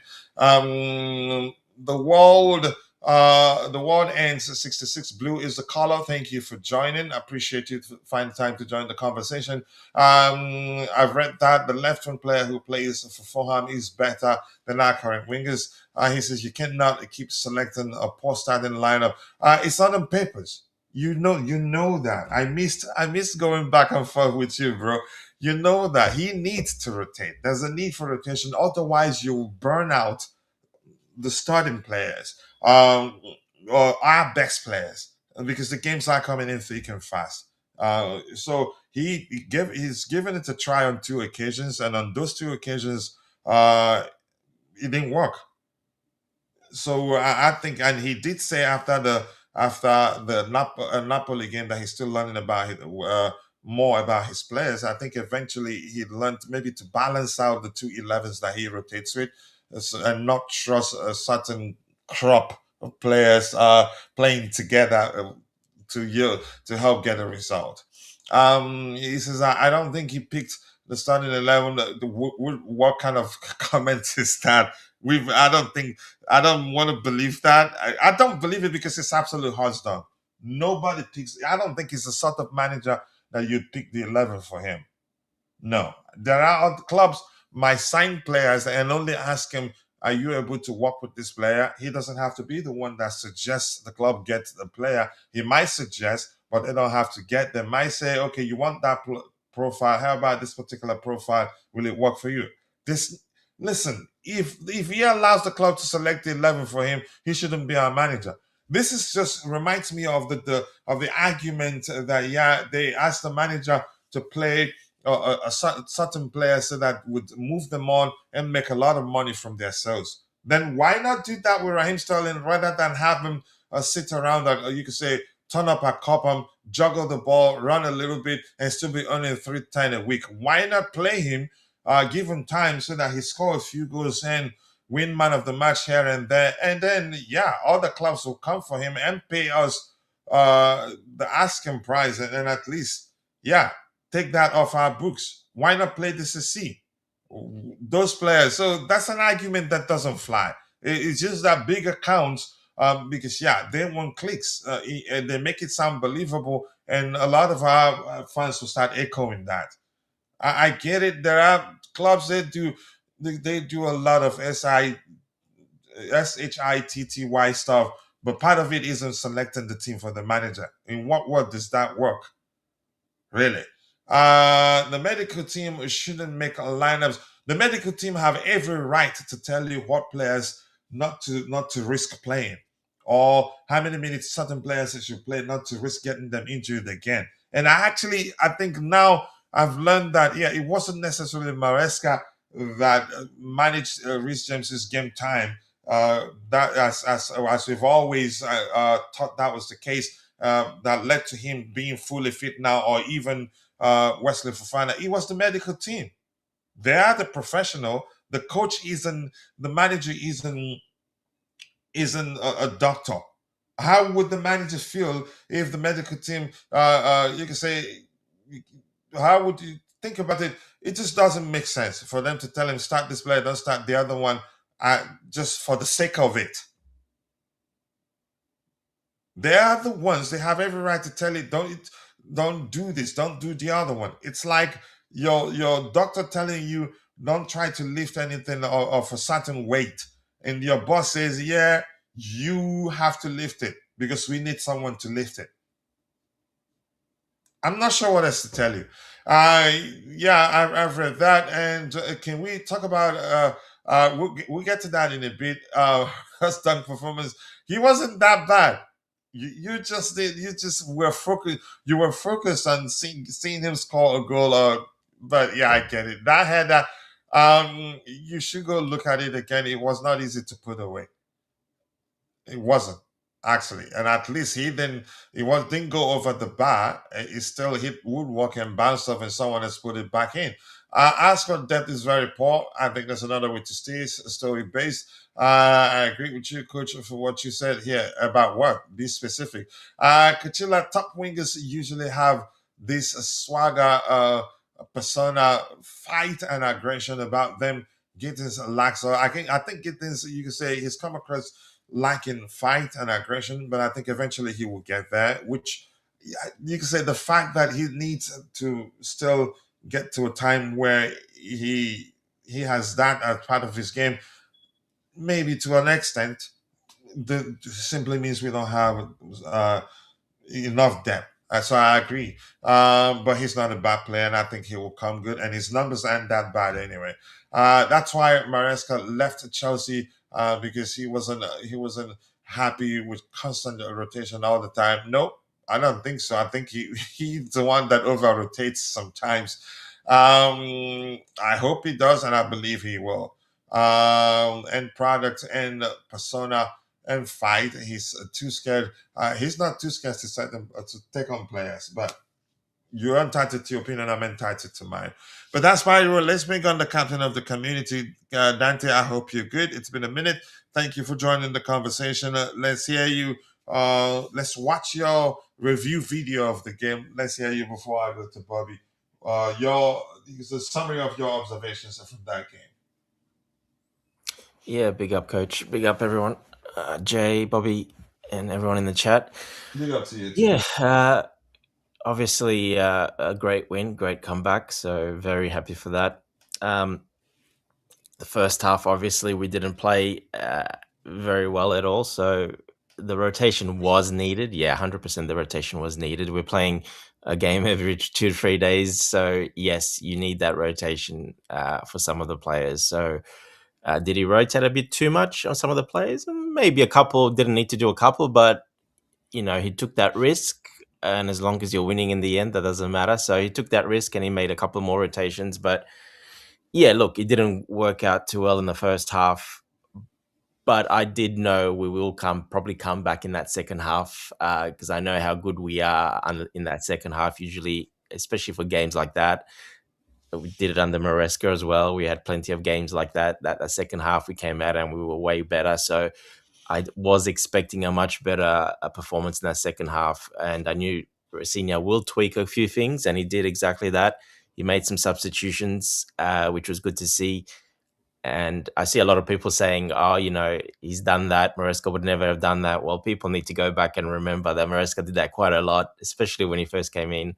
He did that a lot at halftime. So I mean, Jay did mention that too. Yeah, look, a lot of people on in the internet everywhere, on X and everywhere, just keeps repeating it that Maresca would never do that. Well, I like we said, we love Maresca. I don't like what he did, like you, coach, that he just left. But we got to respect him. He did do that quite a lot for a period of time as well. He did exactly the same. So there's no real argument that he's never done that. So that's got to stop. But anyway, second half, good changes. A lot of energy. The players came on. They really, were fired up. We went at them. Obviously, West Ham sat back as well. Their game plan changes as well. So they sat back very deep in a nasty low block, actually. They didn't get out of their own half for a very long period of time. So their tactics changed as well. They were trying to protect that lead. And yeah, look, we took full advantage of it. The players that came on did, very well. So yeah, look, it's kudos to Rosenior for making the changes early, and the players for coming out that second half and really, showing that hunger, that fight, showing how much it means to them, especially after the crowd booing them and yelling all sorts of things at them at halftime. We saw that video with Robert Sanchez having a go at the Chelsea fans, which was good to see. That was very good to see, actually. They need to do that a bit more if the fans. There is another 45 minutes to go, and I mean, people should know it's always a game of two halves, especially when a team usually goes up and it's unexpected as well. It's always going to be a game of two halves. We've seen that with us so much last season as well. So this season, but more last season, we saw that many times. It's always a game of two halves like that. So the fans need to have a bit of patience. But I mean, I know most of the fans that probably were yelling those crazy things and, booing were the ones that don't really like, the ownership or Rosenior at all. So it was good to see that turnaround, and hopefully the fans don't do that again, even though it was a bad performance. Yeah, you can boo a little bit here and there or, murmur, but the way they were doing it wasn't on, and that's good. Some of the players stood up for that. That was really good to see. But yeah, look, overall, amazing win, great win. It keeps us in touch in that top four, and a lot of confidence for the squad as well. Like hopefully, Man United loses today. Yeah, like Rosenior said in his interview, he said this game is his most important of the his term there so far, because coming away, going away to Napoli, and winning the way they did there, the emotion, the mental side of things as well. Coming back, this is important because he wants to see how his group is going to respond to that. I think he got his answer there. Yeah, the first half. It was a lot of those other players that didn't play at Napoli in that first half. They were on the field. So when the other ones came on, yes, they definitely showed that. So I think he got his answer there. So that was good to see. All right, and we have our senior panelists on here, and Bobby. Bobby was also, he kept me company on the panel yesterday evening. He was already sleepy because Michi drained the life out of him before he joined. But happy to always have you on the panel, Bobby. You did your best, and I think as I decided as the show started, it's only fair that we revisit that game also because it was a historic win. But the fact that we were 2 goals down before the half. Again, for the first half, and usually when we get a goal, and again cancel one of the goals in the first half, it's usually easy to come back. Even at that, I wasn't concerned that we were going to lose, but I didn't know we were going to win. So, Bobby, we're watching your video now. Let's hear your review of the game. Big up, guys. Big up to you too, Bobby. Oh, can you hear me well? Crystal clear. Are you on the road? No, not this time. Okay. Yeah, I mean, this to me was a very interesting game. A game that Rosenior said would give him an insight into what he's got. I hope he For the learned. second time, he said that. He said that after the Napoli game, didn't he? Well, I can't remember, but I hope he learns from the expose. Sometimes you have to hold your hand up. The ownership, I personally believe, have took on an almost impossible job, and they have largely done a good job.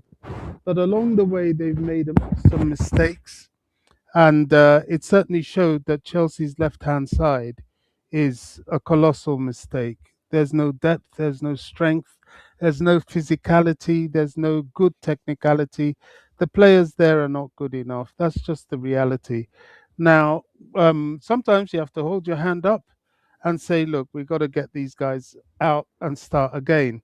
I'm hoping that the sporting directors, although it doesn't look like it, recognize that and get us a loan on that left hand side. You can get a player in that can do a job for 6 months or so until the end of the season when you can revisit the transfer market. So that's the left hand side. There's some people, like some dumbass journalists we have in this country, coming and complaining, oh, why didn't Rosenior start with the players that finished off the game? You fools. That I won't hold back with this. You absolute fools. Chelsea have to rotate. They have returning injured players. They have injured players. They have players that are finding form, and they have low squad quality. The gap, as has been mentioned, between the starting 11, the main players, as it were, your likes of Cucurella, Caicedo, so on, and what the backup is day and night. I think Hato has done well. He's showing he is a potentially good player, but he is a young player. He's a 19-year-old kid, and when he stands in for Cucurella and Cucurella comes on and takes over from him, it's a chasm in quality. It's not his fault, but it is a chasm in quality, and I've learned to like the guy. So we've got to look at our squad for what it is, and I think the gap in the squad depth is too much. We must narrow that gap. It's a difficult thing to do with young players because not everybody is going to be an Esteval.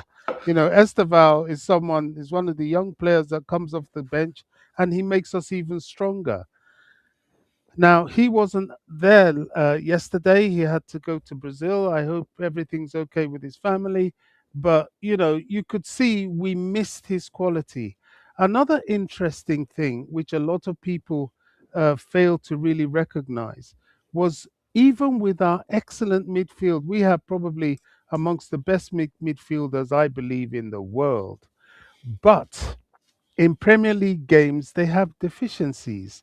And what are those deficiencies? Height and general physicality. Yeah, they're robust, but because they're somewhat tiny, they overdo on the robust front. That's why people like Caicedo constantly get cards, and that because he gets too aggressive, because he lacks the muscle to hold his ground. Now that does not necessarily have to be an issue, but it is an issue if there isn't somebody he can play off. What Rosenior did, and what I like about Rosenior, there's still the jury's still out on him. We're still learning if he's that guy. He certainly talks like that guy, but he shows he's very flexible. He shows he's not rigid in his ways. He shows he's ready to be pragmatic. He's ready to play the Premier League for what it is. So what did he do? He brought on Fofana. And what did he do with Fofana? He got him to be that guy that will come from the back and step into midfield and be a midfielder, defensive midfielder. And the physicality, the pace, the sheer presence, the height, and everything of this guy going into midfield disrupted West Ham. I saw it. I was there last night in the flesh. A lot of things happen off the ball that you guys don't always see on TV. And I could see the dynamic. I could see what he was doing. I could see how he was alleviating the pressure from the likes of Caicedo. Enzo could go further forward, and we took complete control. They could not. They could not do what they were doing in the first half. Then another point I noticed in the game, and something I have to really point out. I've been on a platform, very respected platform, and they were saying things I totally disagree with. Oh, coach is too positive, was what I heard. And I'm like, look, coach isn't positive, he's just realistic. He says it as it is. I've clashed many a time with coach over differences in opinion, but he's not a stupidly positive. Oh, he's not that blue that he won't see something's wrong and not call it out. Why am I saying this? I'm saying this because of the narrative. Too many of our fans are stuck on the narrative. Oh, blue coat out, and all the sheep go following that same narrative. Oh, Egbali out. Oh, they never see the bigger picture. They never understand the reasons people do what they do and why the club has to go down this road. And so we get a situation where some of the fans are whipped up into such a frenzy that whenever things go wrong, they they just panic, and it's doomsday to them. The world is over. It's never going to happen. Now, don't get me wrong, we all fall into that category sometimes. When things are going wrong, we get pissed, we get angry with the team. We're I like, do you mean, know we're what? humans. Exactly. But in the stadium, what happened at half time, I did not like. I was right there. There was one geezer booing. I shut him up. I said, "What are you doing? What are you doing? These kids are hearing this BS." I really shouted at him, and fortunately for me, one or two others were on our side, and he shut his mouth in embarrassment. West Ham fans were giving it large to us all throughout that second half, right through to halftime, and then we had one guy from our team stand up, approach the crowd. It reminded me of Aspilaqueta, Cesar Aspilaqueta, what he did once. And he really spoke to them about, get behind us. It's half time. We've got 45 minutes. We can turn this out. There was so much spirit in what he said. This is the Rob Sanchez that, although he hasn't covered himself in glory, but people have attacked continuously. Even I have thought that this guy isn't good enough for Chelsea. But not only has he turned it around on the pitch, what Rob Sanchez did by doing that showed us that the BS that's being pushed, that there are no leaders in the dressing room, is utter garbage and nonsense.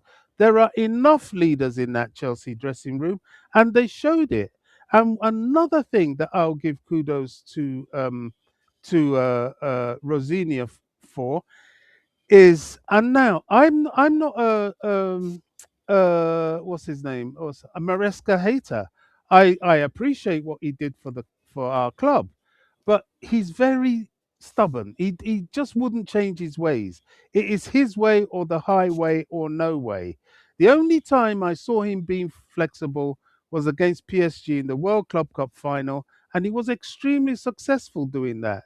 The brilliance I'm noticing in Rosenia, maybe it's by accident, I don't know, but in his ability to be flexible, what he does is that he takes the handbrake off the players. He allows them to express themselves. He doesn't force João Pedro into a particular position and do nothing else. He doesn't force Sanchez to keep playing it short until he plays himself into trouble. He sometimes allows the players, that thing he said when he first came, he said, look, I'm going to show them I trust them. I'm going to treat them like adults. I'm going to give them responsibility. And it's up to them to let themselves down. And this is what he does because those And are I'm going to very, show them I understand they lost I, a manager who they respect a lot. well, that's an added part to it, but I'm just Yeah. talking in Now I context just of wanted this to add game. that to add, if you don't mind. Sorry. Yeah, absolutely. And these are very, very, very good young talented players. You watch these guys play in the flesh, you will marvel. Even Cole Palmer, who did not have a good game yesterday, he's still coming back, you could see it, but he showed flashes of what he's about. That second half, my goodness me, come and see what these boys do when they want to show you what they're about. Cucurella, Jao Pedro, Palmer himself, because of, as far as I'm concerned, Fofana stepping into midfield, in my opinion, anybody else can think whatever they want, changed everything. The total physical dynamic was gone from West Ham. Not only did they drop back to play the old cliche of, oh, if we play the low block, Chelsea won't be able to break us down, which was completely shot out the window. They couldn't bully us anymore. They weren't first to the second balls anymore. They completely lost it. That's why they lost their heads. Even before the commotion at the end of the game, they were losing it. You could see it. They're angry, little niggles here. As a player will beat them, they'll kick him, especially Jao Pedro. They were losing it on in real time. Why? Because they were totally losing control. That control they had in the first half. And what did it help us in the stadium do? We took back control of our stadium. We shouted down West Ham fans who were giving it large, which totally pleased my heart. Some of the language wasn't the best, but we shut them up. We can't have people come to Stamford Bridge and take over the audio. That has to stop. What is wrong with our fan base? We sat back, we froze. It was like we are traumatized. Oh gosh, Chelsea's going to lose again. I get it. I get it. But what did help us was the way the players came back. They carried the crowd instead of the other way round, and they gave us our voice back. West Ham, you couldn't hear them. We continued on the West Ham fans, and then all the kerfuffle that was going on, West Ham fans were trying to give it large and trying to influence the referee, but the Chelsea fans really shouted them down. It was a beauty to see, and I was sat in the lower west stand, which means I could see where they were. I was really quite close to them. And we spent a lot of time, a lot of to and froing, a lot of insults here and there, but they were gone. Their fans were gone, their players were gone, and the comeback was complete. That was one of the most, for want of a better word, And surprisingly, Anthony extraordinary. Taylor was good yesterday. Yeah, surprisingly, absolutely. I think he handled the game well. I mean, surprise, surprise. I hate saying it because I've spent so much hate on that guy that to turn around and say, "Wow, he was good," it almost sticks in my throat. But he was good. But what I enjoyed to see yesterday was the return of the fan base. I think Rob Sanchez helped us hold our head in shame. I think the players' performance in the second half helped us look around and, without even saying it, question ourselves: what are we doing? What are we doing? We're affecting these boys. All this, oh, Igbali out, oh, Clear Lake out. It's affecting these kids on the field. Stop it. Stop it. We have people getting blooming podcasts and streams on nonsense. Stop it. We have to get behind these kids. We have a fantastic team. And even where the ownership make mistakes, they don't really do it on purpose. They will make mistakes. They're trying. It's not easy. You have to manage a financial system in football now. It's not just spend, spend, spend like when Roman came in. You have restrictions on what you spend, which could jeopardize the club. So they have to work to a plan and work to a financial structure. And Be this is what they're proactive. doing. Exactly. They're novel people. They're inventing things, and people are copying us. So stop the constant attacks on them. Yes, we can criticize things that aren't going well. Like, for example, yes, the sporting directors did make a mistake in the summer transfer window with their purchase, especially on the left wing. That's plain and right to see. But it doesn't mean to say that the fans should crucify them. We are a good work in progress, and we've got to stop the unnecessary attacks. It's ridiculous. When we got behind the team yesterday, wow. Stamford Bridge was rocking. It was like a Champions League night. The place was rocking. You couldn't hear West Ham anymore. They certainly tried. You could not hear them. And anytime they shouted something, the Chelsea fans shouted back. That's the Stamford Bridge I want to go to. That's the fan base I want us to have. Let's stop fighting each other. We are a work in progress. We've got enough enemies.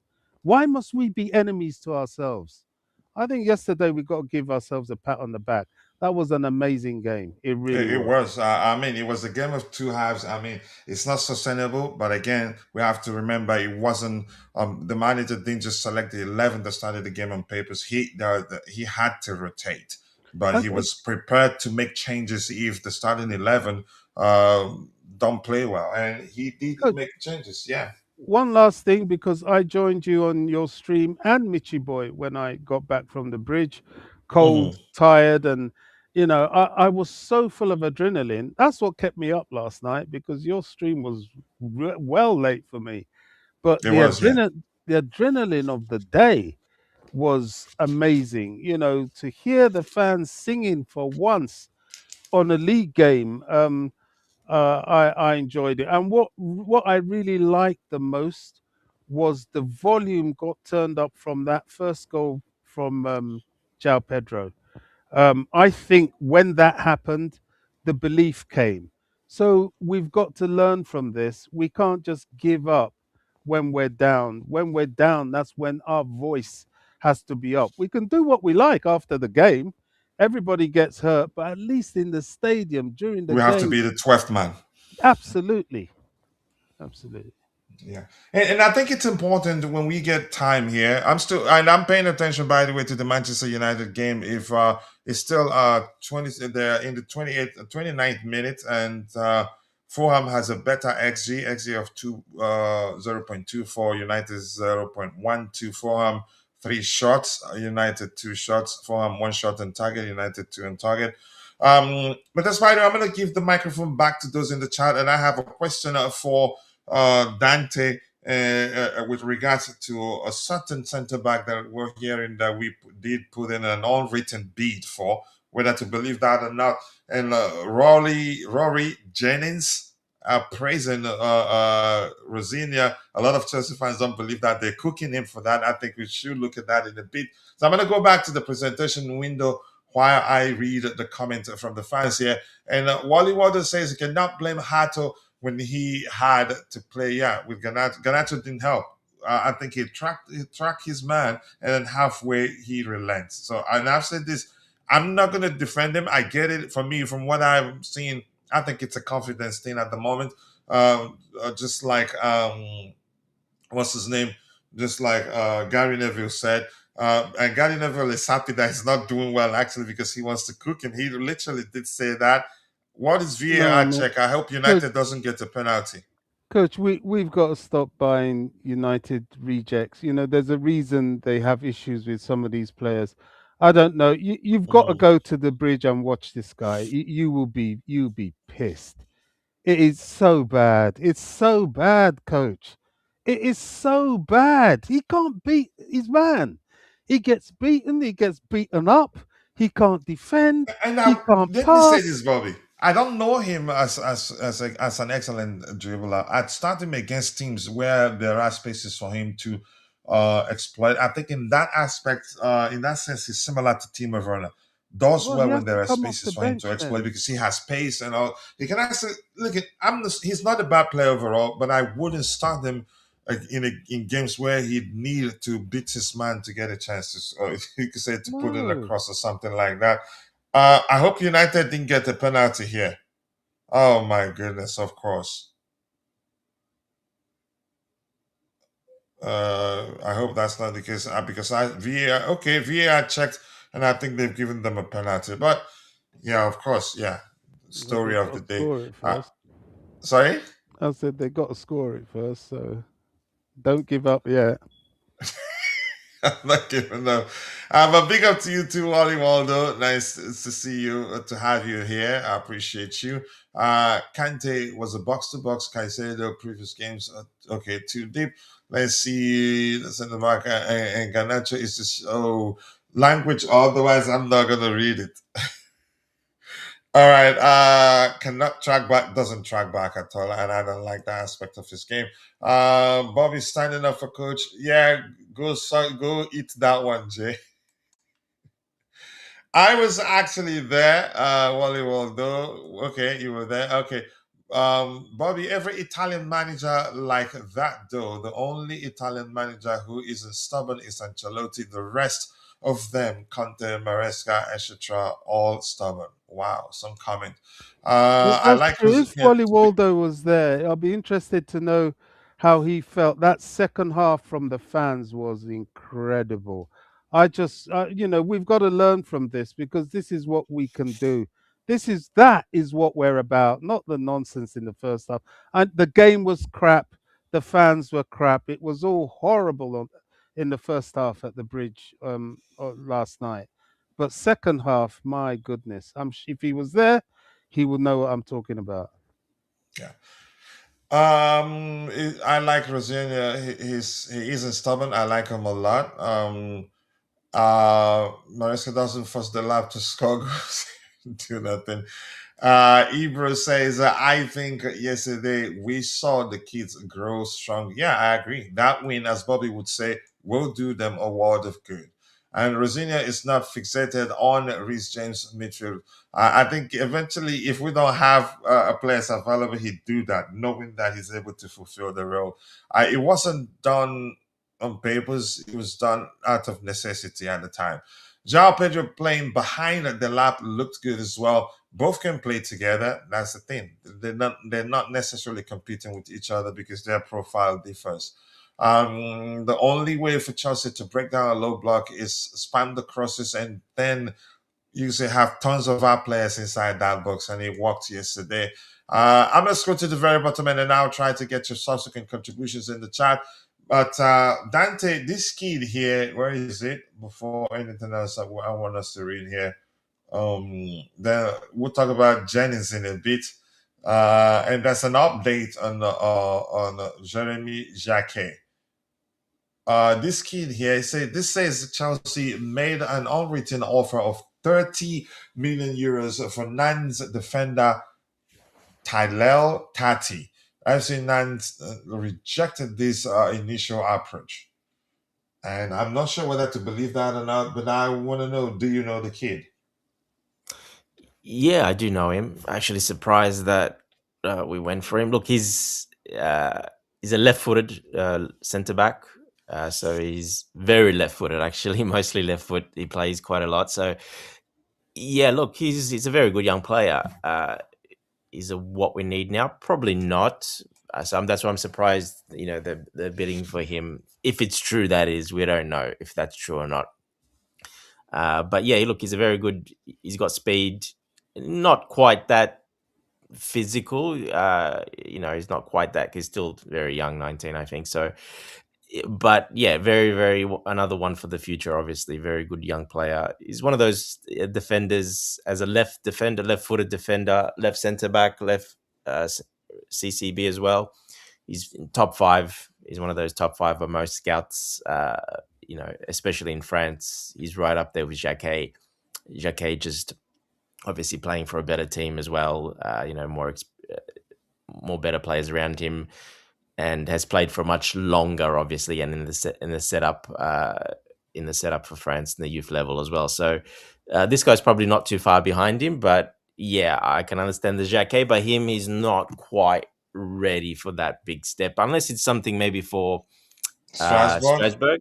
Yeah, it could be Strasbourg, something like that. It's probably most likely it is for that to loan him out to Strasbourg, and then in a couple of years maybe come across.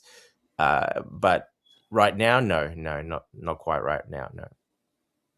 All right. Anybody else want to add to that? Let me just catch up with what we have. Rumor is Leicester City reached back out to Maresca. I don't think he'd take it. Pride, most likely. I don't think he's going to take it. Yeah. No chance. No chance. Yeah. He'd probably, for me, I'd still argue he left Chelsea because, his policy, his resume, why go back to the Championship again? It will look so bad on the books for him. Happy that the mentality of the boys is changing. I agree with you. 23-4. Thank you for joining. Let's see what else we have here. Enzo Maresca might return to Leicester City. It's not going to happen. If it happens, I'll be shocked. Garnacho is not a bad player, just needs to improve his decision making, and then he will be a proper winger. Also, Giovanni Jafta, I don't think I wouldn't start him in games where he'd need to beat this man, but that's a small opinion anyway. Let's see. Shea Wendy, nice to see you again. Have I said Happy New Year to you? That's one thing I love about this account, the Chelsea Perspective. Very positive coach and his team. Big up to all of us on the panel. We appreciate you. You're a very, again, one of us, and we respect you a lot. Always nice to hear from you, my Ghanaian sister. Bobby feels the adrenaline. We all felt it. What a game that was. I didn't expect us to win, but we won. But at the time, the way it was going, I expected it could go either way, but still didn't expect us to win when it was 2-2. We made Wan-Bissaka look like a top 5 right back, and that was down to your cousin, you know who. Rival watch United penalty. Yeah, that sucks. I didn't see it, but I can assure you probably soft. That the VAR had to check it. I'd argue most likely soft. Anything else? Definitely not a pen. Did I not say that? If you're watching, he must lose every duel in training. Who does? That's not a pen. Yep. United, they usually get easy pens, and they are home too. But of course, yeah. Could they just scored from the free kick? Oh, okay. So the pen was ruled out. So they scored from a free kick. Casemiro. No wonder I saw the goal scorer as Casemiro. So okay. Okay, so the pen wasn't given. So I'm following numbers, not audio visual. 1-0 Casemiro from the free kick. Okay. Fulham were the better side until that goal, really. What the heck happened there?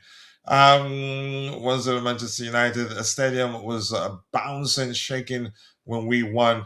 Okay, Bobby, see, you asked him a question, he's told you one. He doesn't cover for his team. He doesn't, and that's not okay. And I think that's going to lead to the manager dropping him for a while if he doesn't change that. He could see him trying, but because, he's not that player that applies himself on that one on the pitch, meant that he didn't do it the way the right way. Cannot wait for Casemiro to leave this league. You hate him that much. Good morning to you too, Real James. Thank you for joining the conversation. I do hope you're doing well. Chelsea bound Emmanuel Omega has reportedly, suffered a muscle injury and could be sidelined for another 6 weeks. proper choice. All right, that's by the way. Let's look at Rory Jennings. If anybody else want to talk about that kid in question, but an update for what's his name, Jeremy Jacquet. This reads: Chelsea and Liverpool are in direct talks to reach a pre-transfer agreement for Jeremy Jacquet for the summer. And according to Fabrizio Romano, he doesn't want to join Bayern, so he's Premier League bound, which means it end up being either Liverpool or us. So far, there's still no agreement with any club for a move before deadline day. And I think if they don't sell him this window, he might end up becoming an SHIT player for the rest of the season, because this can be distracting, really, in my opinion. Jay hates him. AC Milan currently oriented not to proceed with Axel the Sissy's deal after being offered this opportunity on loan, sources of Fabrizio Romano. Okay, source. To be honest, I've not seen Stamford Bridge that loud for a long time. I think the manager knows how to play them. And what Robert Sanchez did as they were leaving the pitch for the break, also excellent. That's a good leadership. Yeah, and good to hear that from him. Ganacho is a bad player, awful defensively. We just glaze mediocrity now. Okay, if that's what you say. So Sarr gonna come back. Yep, Pela. I want Sarr back. He's a good defender, and Pela. It looks like this. It's your first time here. If that's the case, oh, not your first time. Somebody changed their name. How I know that is not the person's first time is that they are moderator. So let's see. This year, Chelsea are confident a deal for Jeremy Jacquet can be done at least for the summer. So it looks like he's definitely not coming now. United losing? How possible is that? Not losing, so to speak. Okay, now I've read it correctly. But they should be, because numbers. The time we checked, yeah, I changed my nickname. Okay, so I don't know where he ends up. Dante, are you confident we can get that deal across the line? We've agreed personal terms with him. Liverpool weren't that active in terms of talks with Rain to sign him, but of late they've become active too, which means he's open to joining them. Which means that's definitely the reason why they're having club to club talks to see if they can reach an agreement. Yeah, Liverpool have moved to another target. They've made contact for another defender, so they've probably got their answer from him. Okay, in terms of, because he's already agreed personal terms with Chelsea, and we haven't heard anything suggesting that he's agreed personal terms with Liverpool. Yeah, Fulham, they've looked a better team. Even though I'm not watching the video, I've been watching numbers, as a commercial once called it, on FOotMob. Fulham, they're unlucky not to be ahead, really. I said please FC strikes again. Does it really matter? It doesn't. Anybody else on the panel want to talk about Jeremy Jacquet before we talk about Rory Jennings? Rory Jennings did the video now saying how Liam Rosenior inspired Chelsea's comeback. But he's been all over media outlets slating him, saying all sorts of nonsense. For me, he just panders to his audience, says what they want to hear to get the clicks and the money. I've said I don't think this guy cares about the club, really. And I'm going to say something as he said. He was saying something that suggested to him it is shameful at a certain age, beyond the age of 10 or so, to wear a full kit Chelsea kit to the games. What kind of a fan says that? But let's start with you, Jay. Rory Jennings. What do you make of the sort of, you can say, Chelsea big account that he is, really? And he keeps getting a chance to speak on behalf of the fans. Keeps getting invited by the big media outlets to come speak about, or big accounts to come speak about the club. And he always speaks nonsense. Sometimes I wonder even some of the things he says. I wonder even if he understands the game, really. Before really addressing this Rory thing, I just want to have a thought on the Jeremy Jacquet deal. Oh, yeah, go ahead, go ahead. I really hope that we finalize it and we can get it. I think the talent is immense. He's a really, really good prospect in centre back, in the wall of centre backs, and he is pretty much destined to be one of the best defenders in the future. And The now risk of Liverpool is signing also him now there, and isn't too plenty, yeah. yeah, man, get him for the summer. But just get him. That's all I'm asking. Because look, our talent ID is actually really good in most of the cases. We scout good players, and I feel like this is Ekitike all over again. I don't want it to be, but it feels like it can turn into Ekitike. Liverpool and Chelsea were after him. We were both fighting for his signature, and Liverpool ultimately got Ekitike, and he's balling out. I think João Pedro and Ekitike are both two of the best signings this year in the Premier League, and I wish we could have both Pedro and Ekitike in our team, and we were really close. So I just don't want, Jacquet to be something similar where we will regret it. Another I think the miss. talent and potential is huge, and if we have scouted him that much and he repeatedly has agreed to personal terms and want Chelsea only, I think then we should finalize after all this work that we have done. And he has the talent, he's got the potential as well. So after all the young talents that we buy and scout, we should not miss on him for sure. So I want him. I hope we can get him. I hope we can. Rory Jennings. Let's hear you. And then we'll get back to Um, discussing. I've had somebody ask me that question yesterday. Why wasn't Adama Traore red carded? But we get to that in a bit. But let's hear you, Rory Jennings. What do you make of him, really? Look, people may have different opinion in him. I just don't really care and don't really, have a huge amount of, respect for him. I think he has been like that for years now, and everyone who's a long-term Chelsea fan can kind of relate that a lot of the things that he speaks and do is a kind of for clicks and to get viral and to be on news. So I think the main purpose of his thoughts and ideas and whatever he really puts on the media and internet, it's for clicks. And he waffles a lot. I think there's no way you can be that much, that anti towards a person who you don't really. Yeah. Thank you so much, Jay. I'll have Bobby speak last on Rory Jennings before we try to answer the Adama Traore question. Dante, let's hear your thoughts on what we're seeing on the screen. He's praising the man that's complained about for days. It's not on the screen, Coach, so maybe put it up. Okay, you want to see it? Okay, let me show it to you. So I look don't at know the if you title saw he used for the video. I How Liam don't know if you Rosenior saw the inspired message that Chelsea I to come sent back. him. Did you see the message I sent Rory Jennings? I'm not sure if you saw it. I haven't seen it, no. No, okay, that's good. Yeah. Anyway, Is it an X post? yeah, it's on X. Yeah. Okay, I'll check it. Go ahead. It wasn't for this. It was his previous video and his previous post, not this post. But anyway, a couple of days ago. But there's only one word to sum him up, and that's pathetic. Basically, that's the only thing to sum up Roy Jennings. He's just a pathetic guy. That's all. No need to say more.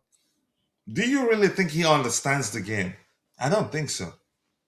No, he doesn't. Because if you hear him when he starts talking about tactical stuff, he really quickly brings up another topic or moves away from it.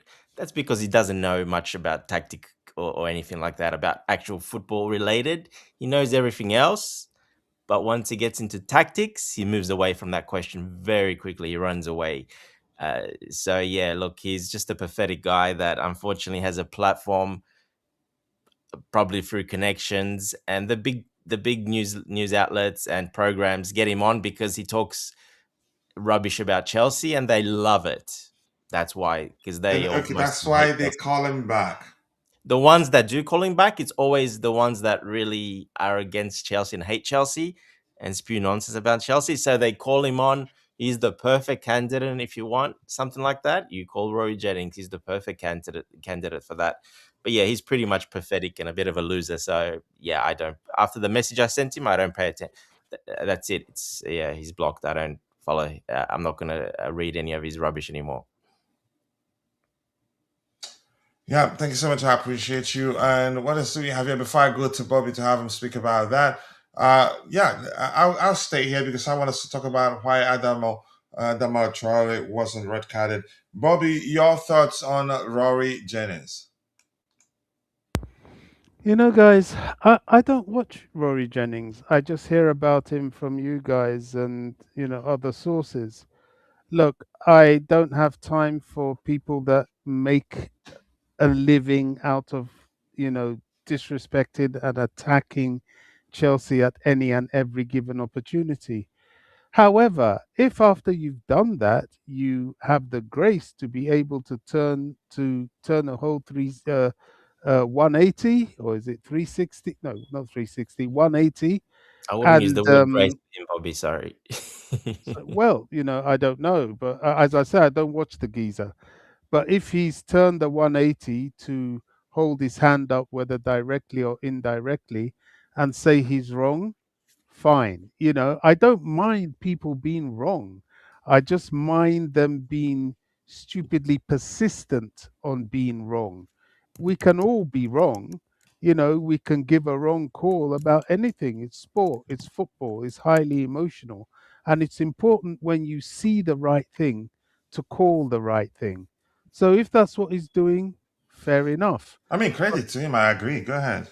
But if it's a kind of smokescreen to opportunistically wait for the next opportunity to stick the boot in, then I have no time for it.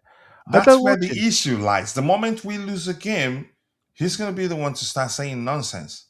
Yeah, well, that's why I don't watch these people. Do you know the number of people I have unsubscribed on YouTube, I have unfollowed on X, is amazing, and it is of that type. I can't say I've unfollowed. I don't really unfollow people on X, to be honest, and to be fair, I've still kept following some of these people, but I just don't. I ignore them. I put them well out of my visibility, because I don't think they're good for any true fans' mental health. So yeah, okay, he's giving acknowledgement to Rosenior. I will take that with a pinch of salt, because I think even that's too early. You have to wait and see what happens by the end of the season, how he's navigated this difficult side period for both him and the club, and what he does going into the next season, before anyone should, with authority, run the rule over him and say he's this or that. That's my opinion. I can't really think of anything else to add to that, to be honest, guys. Yeah. Um, listen, that's his business anyway. Um, I don't care about him, and unfortunately, he will always be called upon to come talk about Chelsea because, yeah, they like the fact that he speaks negatively about the club. Dante, let me ask you this: why wasn't Adama Traore red carded? Somebody asked me that question uh, yesterday, and I it will, wasn't able to yep. respond. And I promised them I would rewatch the game and pay attention to that event. But yeah, I didn't even waste this. I think I forgot to do that. But if you're aware of why he wasn't red carded, why or do you think he should have been red carded? But let's No, say it wasn't. It wasn't a red card. No, he just pushed a player just in the chest a little bit. and It's not a red card. wasn't on a red or on a yellow already. No, he wasn't. No, so it's just there's no red card there for him. He was just a bit over, but he didn't do what Todibo did, grab someone by the neck forcefully. So that's an automatic red card. That's why he got a red card. He just pushed the players. That's not a red card. That's just yellow. Nothing. It's not a red card for. Yes, I have no problem with that. It's like you said, the referee did very well that game. So he refereed well. The VAR did very well stepping in for that as well, because the referee obviously couldn't see that when the fighting with so many players around. So the VAR stepped in and told him looked at it and they saw that, and he gave him a red card, which was well deserved for Todibo. Yeah, you can't grab someone by the neck like that. Yeah. I don't know, Bobby, anything else you want us to talk about before we call Yeah, it a day? I just want to add to this whole thing about that raucous. I don't know where it was discussed last night. I was on Mitchie's. Then I went on your platform. As I said, I was so full of adrenaline. It took me a while to be able to get to sleep. But the FA is going to look at this. I don't think it's over. There's usually some retribution coming back to a situation like that. I think the West Ham players lost control. There was a lot of aggression coming mainly from them. The sad thing, as I pointed out on the platform I was on, whether it was yours or Mitchie's, is that when you have that sort of player melee like that, a lot of pushing and shoving, sometimes it's hard for the referee or indeed observers to be able to differentiate between those players that have gone to cool down the situation and those antagonizing it. For example, Rob Sanchez was the person that actually stopped the West Ham player that grabbed João Pedro by the neck from That one is really completely. dangerous. Yeah, I mean, he completely lost it. So And probably you're saying he's gonna get extra punishment? I don't know. I think the club might. Sanchez grabbed him. He was like, "Look, cool down, cool down, cool down." Both This is clubs will get fined because that's what the FA do. They like to get money off situations like that. Yeah. Well, they do, and obviously, if Chelsea's involved, they will always want to stick the boot in another opportunity. So I think there may be some sort of comeback to both clubs. If any club gets away with it, it has to be Chelsea because their players were the ones that were under attack by no stretch of the imagination. However, they'll nitpick and look at certain things and try and drag the club into it. But I think West Ham will face a fan for failing to control their players. That's usually the terms that's being used, because what was happening, what you saw at the end, was building up right from even before the third goal. I would say from the second goal, they started losing it. They lost a lot of discipline.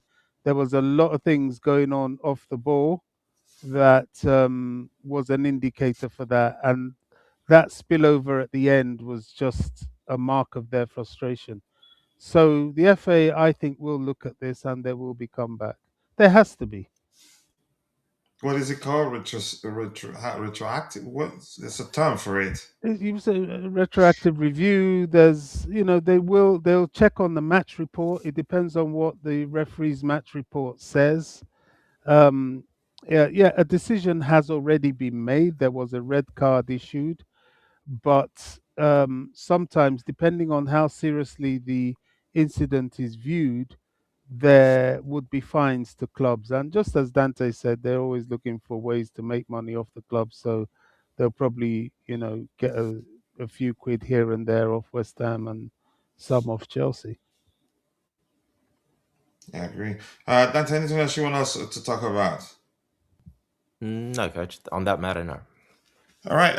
Anything else? Anything else? If not in that matter in particular, nothing. Nothing. Maybe about the performances in that first half. Everybody, going at Garnacho, having a really bad game. Yes, he did have a very bad game. He didn't look ready at all. He didn't look like he was very. It looks like he just woke up. Basically, he didn't look good at all. So Bobby chose a perfect game to go and watch. If you wanted to watch Garnacho, that was the game. And he walked that. He got his money's worth, right? Go ahead. He got his money's worth for that one, so he put a performance there for Bobby especially. He must have known Bobby's going, so he had a horrible performance. Like you said, he didn't track his man. Look, he tracked his He man tracked back, halfway and stopped.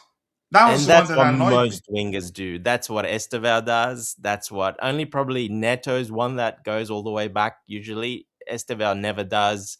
A lot of wingers in the Premier League, they never go back. A lot of goals happen from that for that reason. So Yeah, you can criticize him there, of course, and Rosenior will bring him up, but wingers usually don't do that. Most attacking players don't do that, but especially the wingers, they don't go all the way back unless they're wing backs.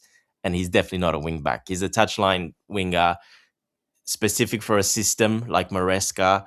That's why I said, under Rosenior, I don't know how much he will play in the end when he switches to his other formations, because it's a different type of role for him and it won't suit him as much. But look, he's still got 6 goals and 3 assists. He's got 9 GA for the season, and we're just halfway past the season. So numbers wise, they're good numbers so far. People forget he's still 21. He's young. That's Yeah, the he's truth. had 3 I will years. go back to that, but here's my point, Dante. I will stop defending him until he gives me something to work with consistently. Right now, he looks course. so low on confidence that it's not funny. Even the basics that he does correctly, he's not able to do them. Yeah, that game, like I said, I don't know what was up with him. I mean, he gets a pass for me because it's just he just like I said, looks like he just woke up. I don't know why he did that, and that's why he came. He got taken off basically halftime straight away. The manager saw that. So look, he's 21. He's still very young. Numbers are not bad, but definitely needs to improve. And in this system, like I said, he needs to change his approach a little bit.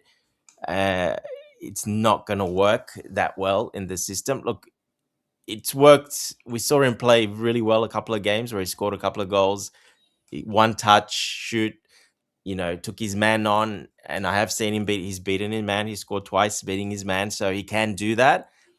But I'm not sure. It's not his game, really. He's a touchline winger, runs into space, uses his speed to get past players. But yesterday, very, very bad. Like I said, Bobby. I wouldn't have started him yesterday also because he was going to need to beat his man anyway, and he's not the best of dribblers. No, he's not good at that. That's not his game. But that's why I said he's specific for system. Maresca system is a specific type of winger, perfect for that system. So I think he will struggle a little bit under Rosenior. So we'll see how he goes. He's got he's been pretty good up until this game. He had a couple of really bad games, then he had 2 or 3 really good games, and now this. So we'll wait and see how he goes. We'll see. I'm not giving up on him, but I just want him to give me something to work with. Which, in my case, I think he's low on confidence, and I agree with Gary Neville. I think it was Gary Neville that said, "Yeah, you could see that he wasn't confident at all in that game." And No, Gary Neville is something happy. was completely wrong. Yeah, I don't know what was wrong with him. Something was anyway. Gary Neville was he's Bobby, were you holding up a sign or something? Sorry. What was that? What about? Were you Was holding it up a Garnacho? plaque or something? Or Garnacho? yeah. No, just look. The guy's not a good player. Listen, I just think there are certain players that belong with certain clubs. I think Garnacho has been punching in his career. He went to big clubs where he's not a big club player. He belongs with all due respect, a mid-table club. He belongs with a Bournemouth or a Crystal Palace or but maybe a Brentford or he's that quality. But he's done well for Man United, Bobby. At 19, don't forget he came up through their program. So he's one of their. So he did start. He was playing at the big club, and he did very well for Man United. At 19, 20 years of age, 15. He did well for them, really. It's just the falling out with the very manager. well. The only problem he didn't do well last season as well because their system completely changed and he quite wasn't. But he still got, I think, what was it, 15 GA still last season as well. But here, you did make a point, though. He will struggle. He might struggle under Rosenior. Yes, Yeah, I did. Why is that? Why must his a system approach changing affect you so much as a player? If you have quality, you have a little bit of flexibility about you. He's just not big. That's all. He's not a complete player yet, Bobby. That's the thing. He's not a complete player yet. I don't think he ever will be. It's not a bad thing. It is what it is. Look, not everybody's going to be Messi and Ronaldo. There are some people that are just going to be of a certain grade in football. I've been around the academy long enough to know that not every of these youngsters that we have or we had in our academy make it to the neon lights. Very you little see percentage. them exactly. You see them ripping up trees in the academy. get into the big time and they fade away. So I don't see it with him. I really, really would love it if he does a Thiago Silva on me and proves me wrong. Or But KDH. or yeah, KDH, that's more the more perfect Man, he's killing example. it at Everton. No, KDH is a player that I think his injury got me to view him in a certain light, and injury will do that to you. I mean, if you look at Cole Palmer and you've never seen him before, you think he is an absolute disaster of a player Exactly. because Yeah. he's trying to get his fitness back. So KDH, he had that excuse, as it were. I don't see why that's happening with Garnacho. If Garnacho does Well, well, that's why Chelsea does I've well. seen it, Bobby. I've seen it at Man United at a big club, him doing it. So if he's got it, he has it. He hasn't got it. Like I said, we've seen 2 or 3 games where he's really looked like he has it, and then like yesterday, completely off it, like he hasn't got anything. Like you said, I've seen it before, so that's why I'm confident he will get it. He's still got it, I've but seen it too, so we'll see. exactly. So it's Mhm. not like he hasn't got it, and I've never seen it. And I'm saying, oh, he's gonna like KDH. I saw KDH. I knew he's got it. He's got it. If he plays in that 10 position, he's got it. He can do it very well.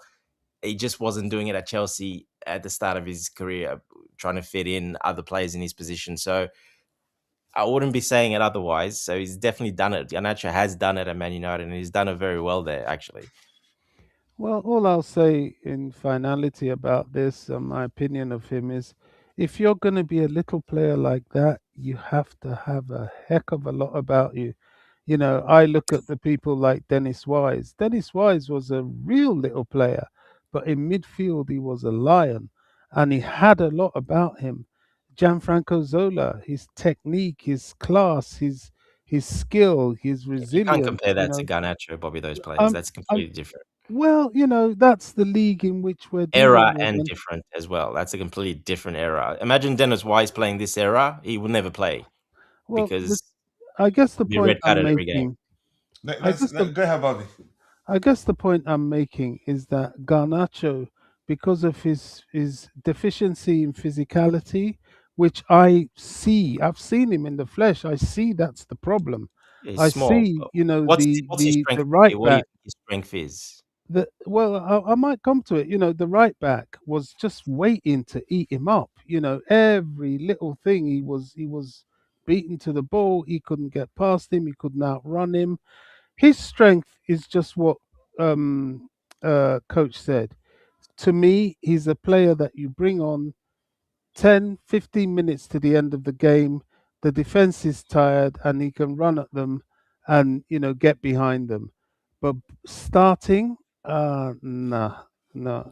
He has to come in when they're beaten. If he came on in the second half, last 15 minutes yesterday, he would have been very effective because West Ham were all over the place. They were tiring. Lost their discipline, and someone like him would go through. But to have him to be the main guy making it happen, well, I'll just be kind and say he's not ready yet. Yes, then I'm gonna stick. I get it. I think he would have been better off coming off the bench, given how badly he played yesterday. And I don't know. And I said this when we discussed that game. When we have Kenda join, or if we sign any other winger, he probably looks like, given what Dante's statement with regards to him, he might end up struggling under Rosenior, given the manager's preferred approach. He was going to be Yeah. eventually, if he had Enzo Maresca remained our manager, he will eventually become one of the regulars because he's a touchline winger. Well, what I will say for you guys' argument, and using the KDH example, Mhm. I went and I saw KDH in the fresh, and he was dreadful. Couldn't trap the ball. Couldn't. I was incandescent. The ball will come to him. He's lost the ball. He can't pass. He can't run. I'm like, what are we doing with this guy? It was so annoying. And that's what I saw with Garnacho yesterday.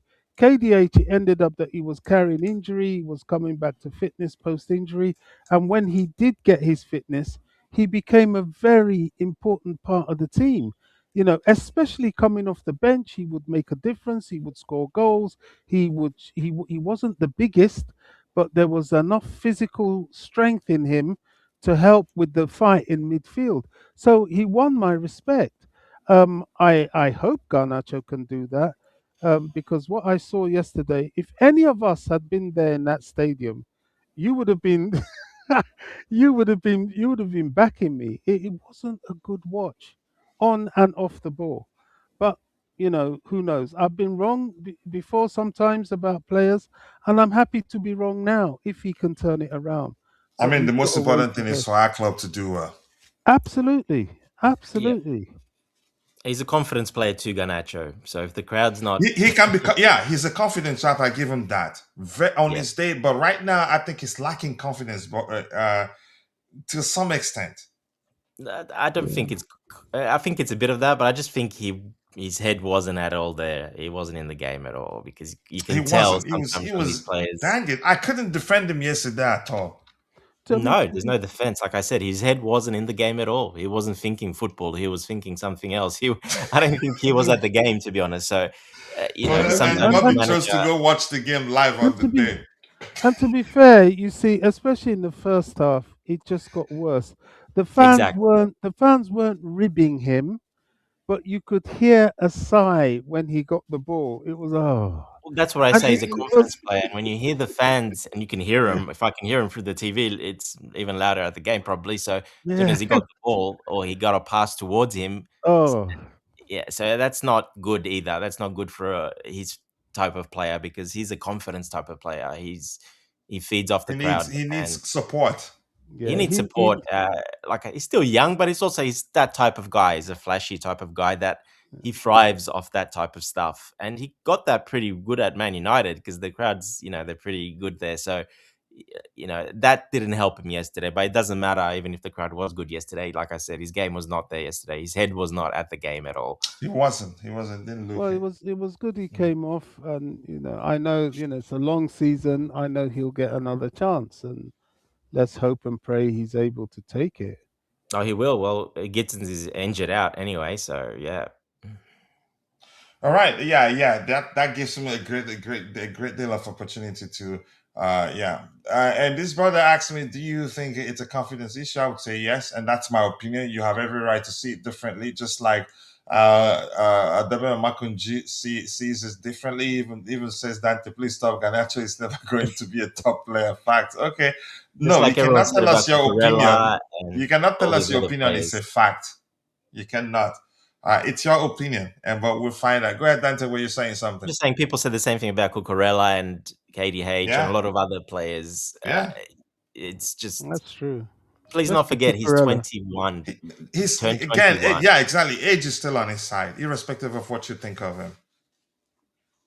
It's a All right, major let's. issue. Yeah, it's a Mhm. big fact actually. Yeah, if he's 28, okay, 26 in his prime, starting his Then it's prime. over already. Yeah, But at 20, Rob Sanchez, another great example. Everybody said he's not even for Premier League. He's I didn't probably give like him a not chance. even a Really, I thought. championships I level thought by now keeper. that Jorgensen would be our number one. Yeah, and Jorgensen. To back Jorgensen, I think he actually. You know how Rosenior talked about Jorgensen. I think he would have played a lot more if he didn't get injured. Because he's We better started on the playing him. ball. Yeah, he loves that type of stuff, and I think Mhm. don't be surprised you'll see him rotated a bit more with Robert Sanchez when he comes back from injury, if he stays, that is. But it looked like he's staying, so uh, yeah, I think he's going to be rotated and used a lot more than Maresca used him. The way Rosenior talked about him, and you know, uh, we saw it. He already played him and then put him in the Premier League game as well over Rob Sanchez. So Yeah. yeah. Yeah, and he's that sort of player too that needs show him confidence and you get the best out of him. So, all right, I think we've come to the natural end of this conversation. If anything new emerges, we'll start an emergency stream because this is deadline day, right? Yes. So we'll be paying attention with what's going on. If anything new emerges, we'll come on live. Coachila, put the glasses down. Shut up there, lending me alone. And Dante and Coach but need to stop doing tappings like Ganacho and get the golden tickets done for Stamford Bridge. Okay. Dante, What? Oh, Modman at the wrong. Just leave me alone. Don't confuse me. Abu, thank you for joining CBW. He played in the Premier League for how many seasons, and you want to keep bringing up his age. Look, he's still a young player. I don't think that changes. You can't change that. That's a fact. That's And he's actually one thing. immature off the That's field. He's actually quite one immature. thing. That's Yeah. actually one thing about everything we've said today. That's a fact. Bobby's opinion of him is his opinion. My opinion that he will come good is just an opinion. Dante's opinion that he's a good player is just an opinion. Even Dante's saying the system may well mean the manager's preferred approach to football may well mean that he's going to struggle to get minutes, something to that effect. It's all opinions. The only thing that's a fact in everything we've talked about, he played badly yesterday. That's a fact. Plus his age is a fact. Age is still Coach, on his side. Coach, sorry, Yeah. just after this, check Fabrizio. He released a video 11 minutes ago. I don't know what it's about, but it's Okay, got I'll check it. And Jacquet. if there's a need for us to come online, I'm not going. I'm not even going to church today because of it, because it's deadline day. So if anything comes up, we will start a live stream and address it. But let me check immediately if there's something we need to talk now. Well, I'm ANSELMINO, we listening know to him that's as been we talk. confirmed. He's gone to, Who? that's ANSELMINO. I mean, that's been confirmed. He's gone, obviously, to. Oh, okay. Yeah, he Strasbourg. did the Here We Go early, like 7 hours ago or so. I wish we Yeah. talked about him because I don't blame the club for being annoyed with Dortmund. I think Definitely not. they tried a cheeky one there. They with, tapped him up. Yeah, you can't do that. Yeah. So yeah. that's in the rules It's written, a- and it's written in the contract. Actually, they cannot Yeah. do that, and they got confirmation of that. Hence, Chelsea recalled him back. They broke. Chelsea can actually go sue if they really want. They can go sue them, and they'll probably get quite a lot of money off Dortmund. I don't think they will, but Yeah. they have contractual rights. They can actually do that if they really want to.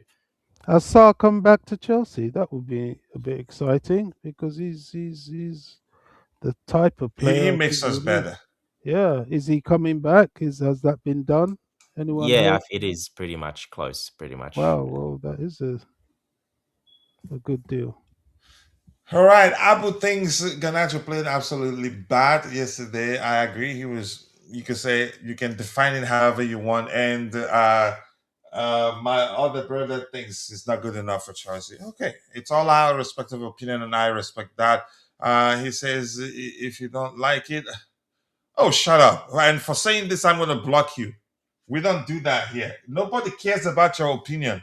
You present your opinion. I present my opinion. That's how we operate. But if you say if you don't like it, block me. I'm blocking you now. Where is it?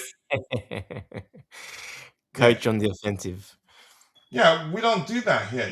We respect everybody's opinion. But once you start, you can say being proactive. Listen, we've heard people cuss the heck out of me. I've heard people that cuss the heck out of me. So we talk. But if you start saying if you don't like it, I don't. Nobody cares about your opinion. You don't like mine. I don't like yours. It goes both ways. But you can't come here and start saying if you don't like me, like it, block you. Who are you? Adebayo Makunju is my bro. He and we go back and forth at every show. Look at what he said here. Have I blocked him? No. I don't. We disagree a lot because, and sometimes we agree. But my goodness, why would you? And he's a mod.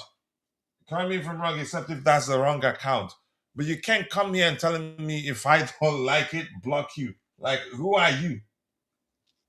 Might be Rory Jennings. Yeah, we have people that don't support Chelsea that are moderators here. Why? Because we listen to people's opinion, but the way you sound, you're like the sort of person that is either we agree with your opinion or we suck up to your opinion or you don't want to be here. We don't operate like that. Everybody's opinion matters here. Okay? You can't just come here and start trying to force it to suck up to your opinion, just like one of my old friends that because we're not screaming owners out, he stopped coming here. He actually sent me a message, said it's either I fight for the club or something, blah, blah, blah. I said, because I'm not screaming Clear Lake out, does that mean I'm not fighting for the club? So you go, just go. No need to even tell You're me. not proper Chelsea, coach. Sorry, you're not proper Chelsea. Yeah, I'm not proper Charles because I'm not screaming owners out. Tell me where two demonstrations have led them. Because I knew it wasn't actually no unified message, nothing. He wasn't going to move a needle, which is why we told them that the owners are more likely to pay attention to the poll conducted by the Chelsea fans, something, which shows that majority of the Chelsea fans aren't happy with the way the club is run. They're more likely to pay attention to that than you taking placards to front of to the Stamford Bridge gate, screaming Igbali out, painting them as a clown, singing Roman Abramovich in the middle, singing Enzo Maresca in the middle of the whole thing. But that's by the way, that just annoyed me. Where I was respecting you, reading your comments, presenting my counter opinion, and you're saying if I don't like it, block you. Bye, Felicia. Anything else, please, before we call it a day? All good, coach. All right, thank you. With that, we've come to the natural end of the conversation. I appreciate you all finding the time to join the show. And thank you to my bro, Adebayo Makunju. I appreciate you. I hope your doctoral program went well. I remember you telling me that was the reason why you weren't that present at the time. And Mabas05, thank you for joining the conversation today. MB05, my bro. Who else was here? John Webb was also here. Sarr is not ready for Chelsea. I think Sarr is ready. If we can do as well as he did during the African, not just the African stuff alone. I think he's ready, but that's just my opinion. You have every right to disagree. Who else was here? If I miss your name, apologies. I'm only human. See you guys next time. And remember, if anything new emerges that demands, that it makes sense for us to go live again, we will do that because I'm available. See you guys next time. God bless us all and cheers. Cheers, guys. Take care.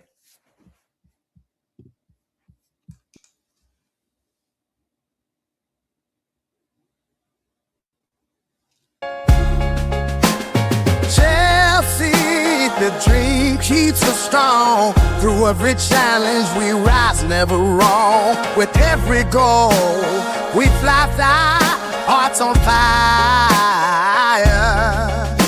The passion unites us, takes us higher. Keep on singing, support never fades. Together we stand in this blue brigade. Tonight is our night. For Chelsea we stand. Oh yeah. Keep blue flag flying high, fly high.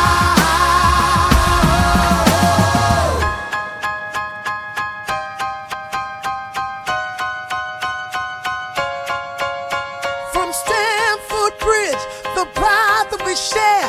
Each kickoff, each moment, it feels so rare. With faith in our hearts, we chase the dream. Through every match day, we're part of the team.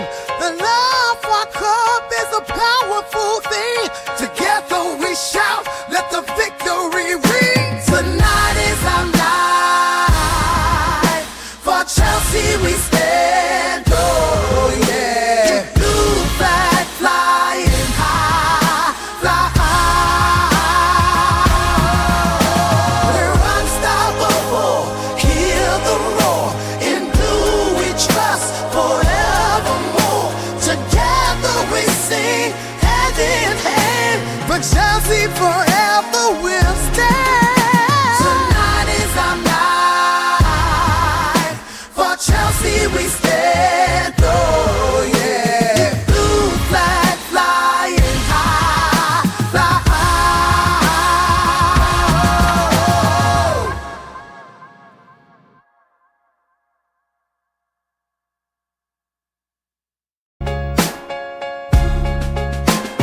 Chelsea, the dream keeps us strong. Through every challenge we rise, never wrong. With every goal we fly, hearts on fire. The passion unites us, takes us higher. Keep on singing, support never fades. Together we stand in this blue brigade. Tonight is our night. we stand. Oh yeah. Blue flag flying high, fly high.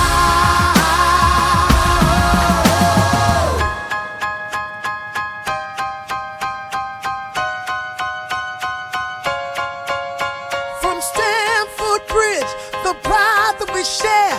Each kickoff, each moment, it feels so rare. With faith in our hearts, we chase the dream. Through every match day, we're part of the team. The love for our club is a powerful thing. Together we shout, let the victory ring. Tonight is our night. For Chelsea we stand. Oh yeah. Blue flag flying high, fly high. We're unstoppable. Hear the roar. In blue we trust forevermore. Together we sing hand in hand. For Chelsea forever we'll stand. Tonight is our night. For Chelsea we stand. Oh yeah. Blue flag flying high, fly high.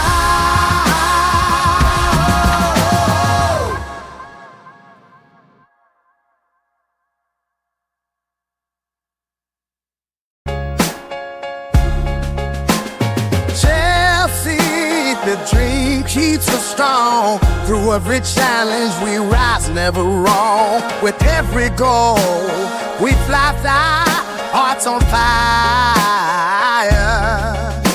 The passion unites us, takes us higher. Keep on singing, support never fades. Together we stand in this blue brigade. Tonight is our night. For Chelsea we stand. Oh yeah. Blue flag flying high, fly high.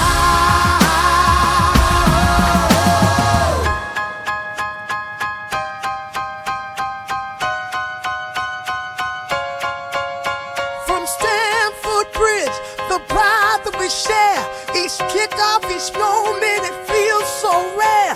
With faith in our hearts, we chase the dream. Through every match day, we're part of the team. The love for our club is a powerful thing. Together we shout, let the victory ring. Tonight is our night.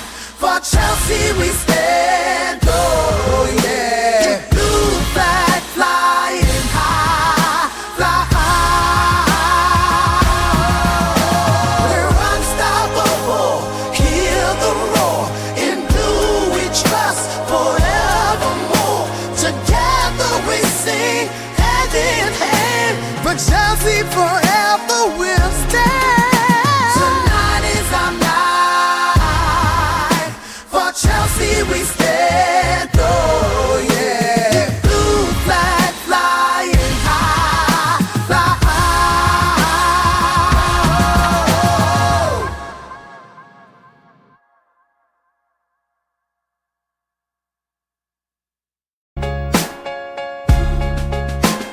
Chelsea, the dream keeps us strong. Through every challenge we rise, never wrong. With every goal we fly, hearts on fire.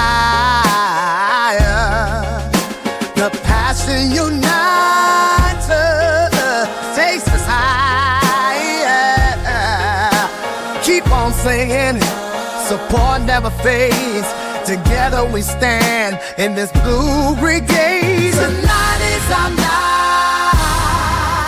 For Chelsea we stand. Oh yeah. Blue flag flying high, fly high.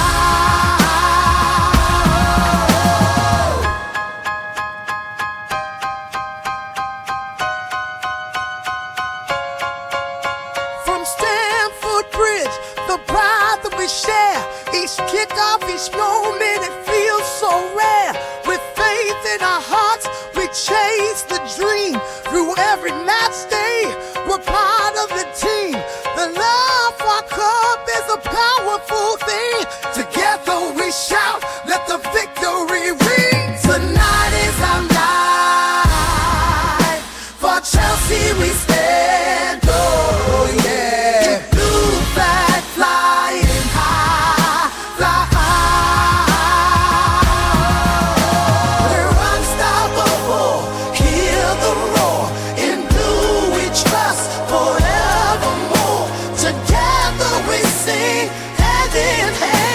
but Chelsea forever will stand. Tonight is our night.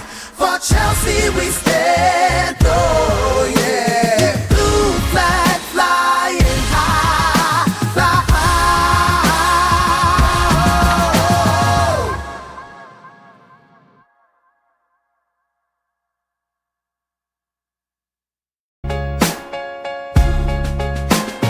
Chelsea, the dream keeps us strong. Through every challenge we rise, never wrong. With every goal we fly, hearts on fire. The passion unites us, takes us higher. Keep on singing, support never fades. Together we stand in this blue brigade. Tonight is our night. For Chelsea we stand. Oh yeah. Blue flag flying high, fly high.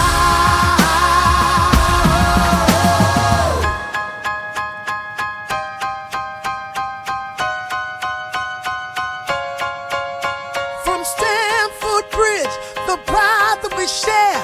Each kickoff, each moment, it feels so rare. With faith in our hearts, we chase the dream. Through every match day, we're part of the team. The love for our club is a powerful thing. Together we shout, let the victory ring. Tonight is our night. For Chelsea we stand. Oh yeah. Blue flag flying high, fly high. We're unstoppable, hear the roar. In blue we trust forevermore. Together we sing hand in hand. But Chelsea forever will stand. Tonight is our night. For Chelsea we stand. Oh yeah. Blue flag flying high, fly high.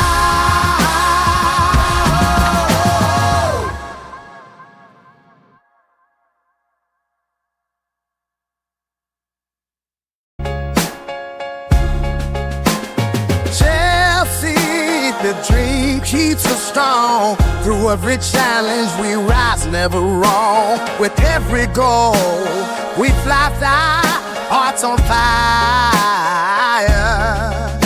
The passion unites us, takes us higher.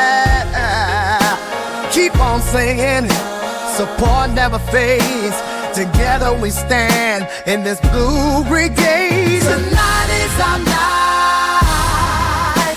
For Chelsea we stand. Oh yeah. Blue flag flying high, fly high.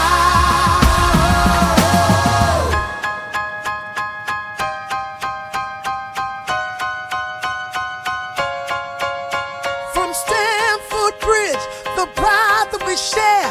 Each kickoff, each moment, it feels so rare. With faith in our hearts, we chase the dream. Through every match day, we're part of the team.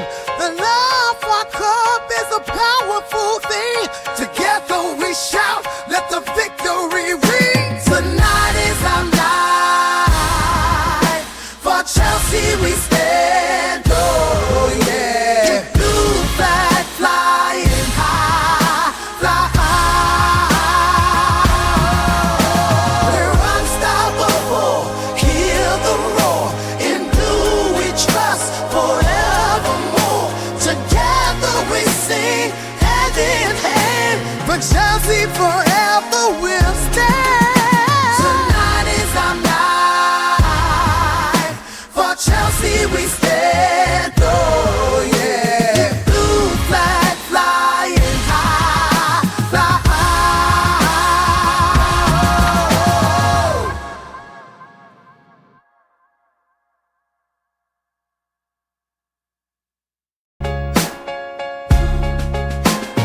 Chelsea, the dream keeps us Through every challenge we rise, never wrong. With every goal we fly, hearts on fire. The passion unites us, takes us higher. Keep on singing, support never fades. Together we stand in this blue brigade. Tonight is our night. For Chelsea we stand. Oh yeah. Blue flag flying high, fly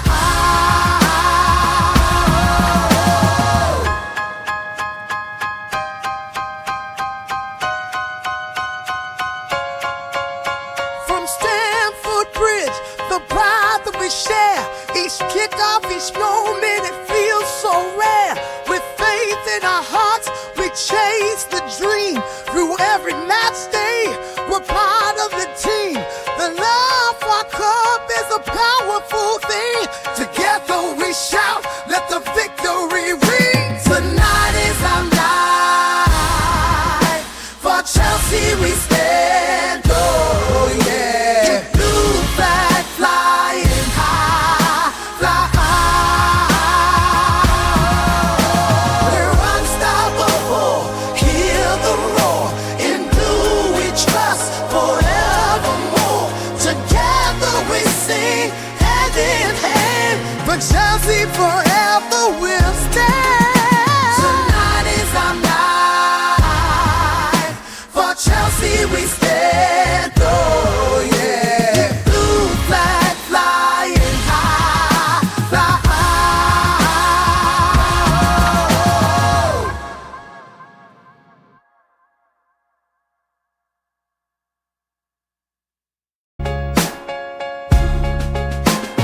Chelsea, the dream keeps us strong. Through every challenge we rise, never wrong. With every goal we fly, hearts on fire.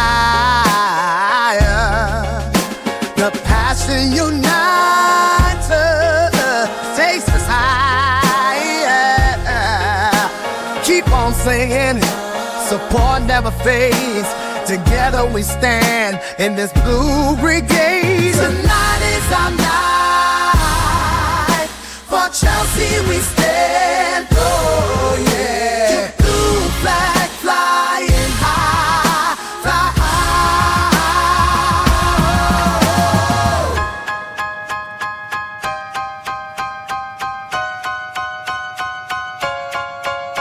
From Stamford Bridge, the pride that we share.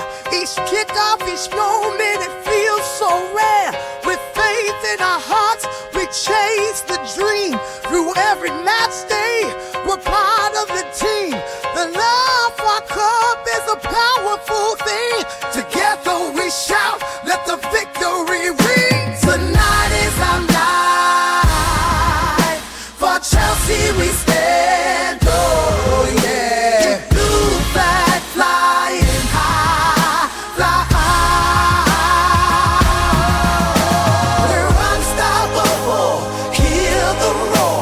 In blue we trust forevermore. Together we sing hand in hand. For Chelsea forever we'll stand. Tonight is our night. For Chelsea we stand. Oh yeah. Blue flag flying high, fly high.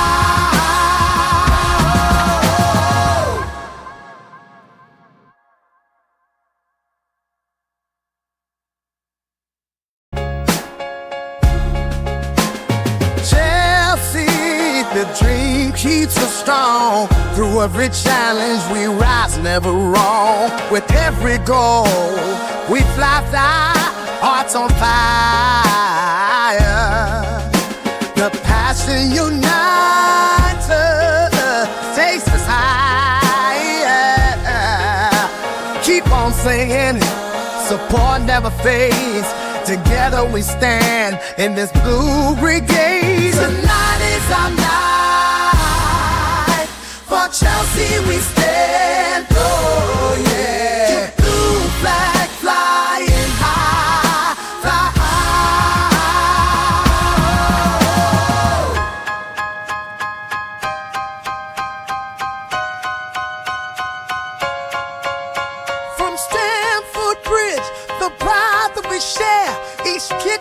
each moment it feels so rare.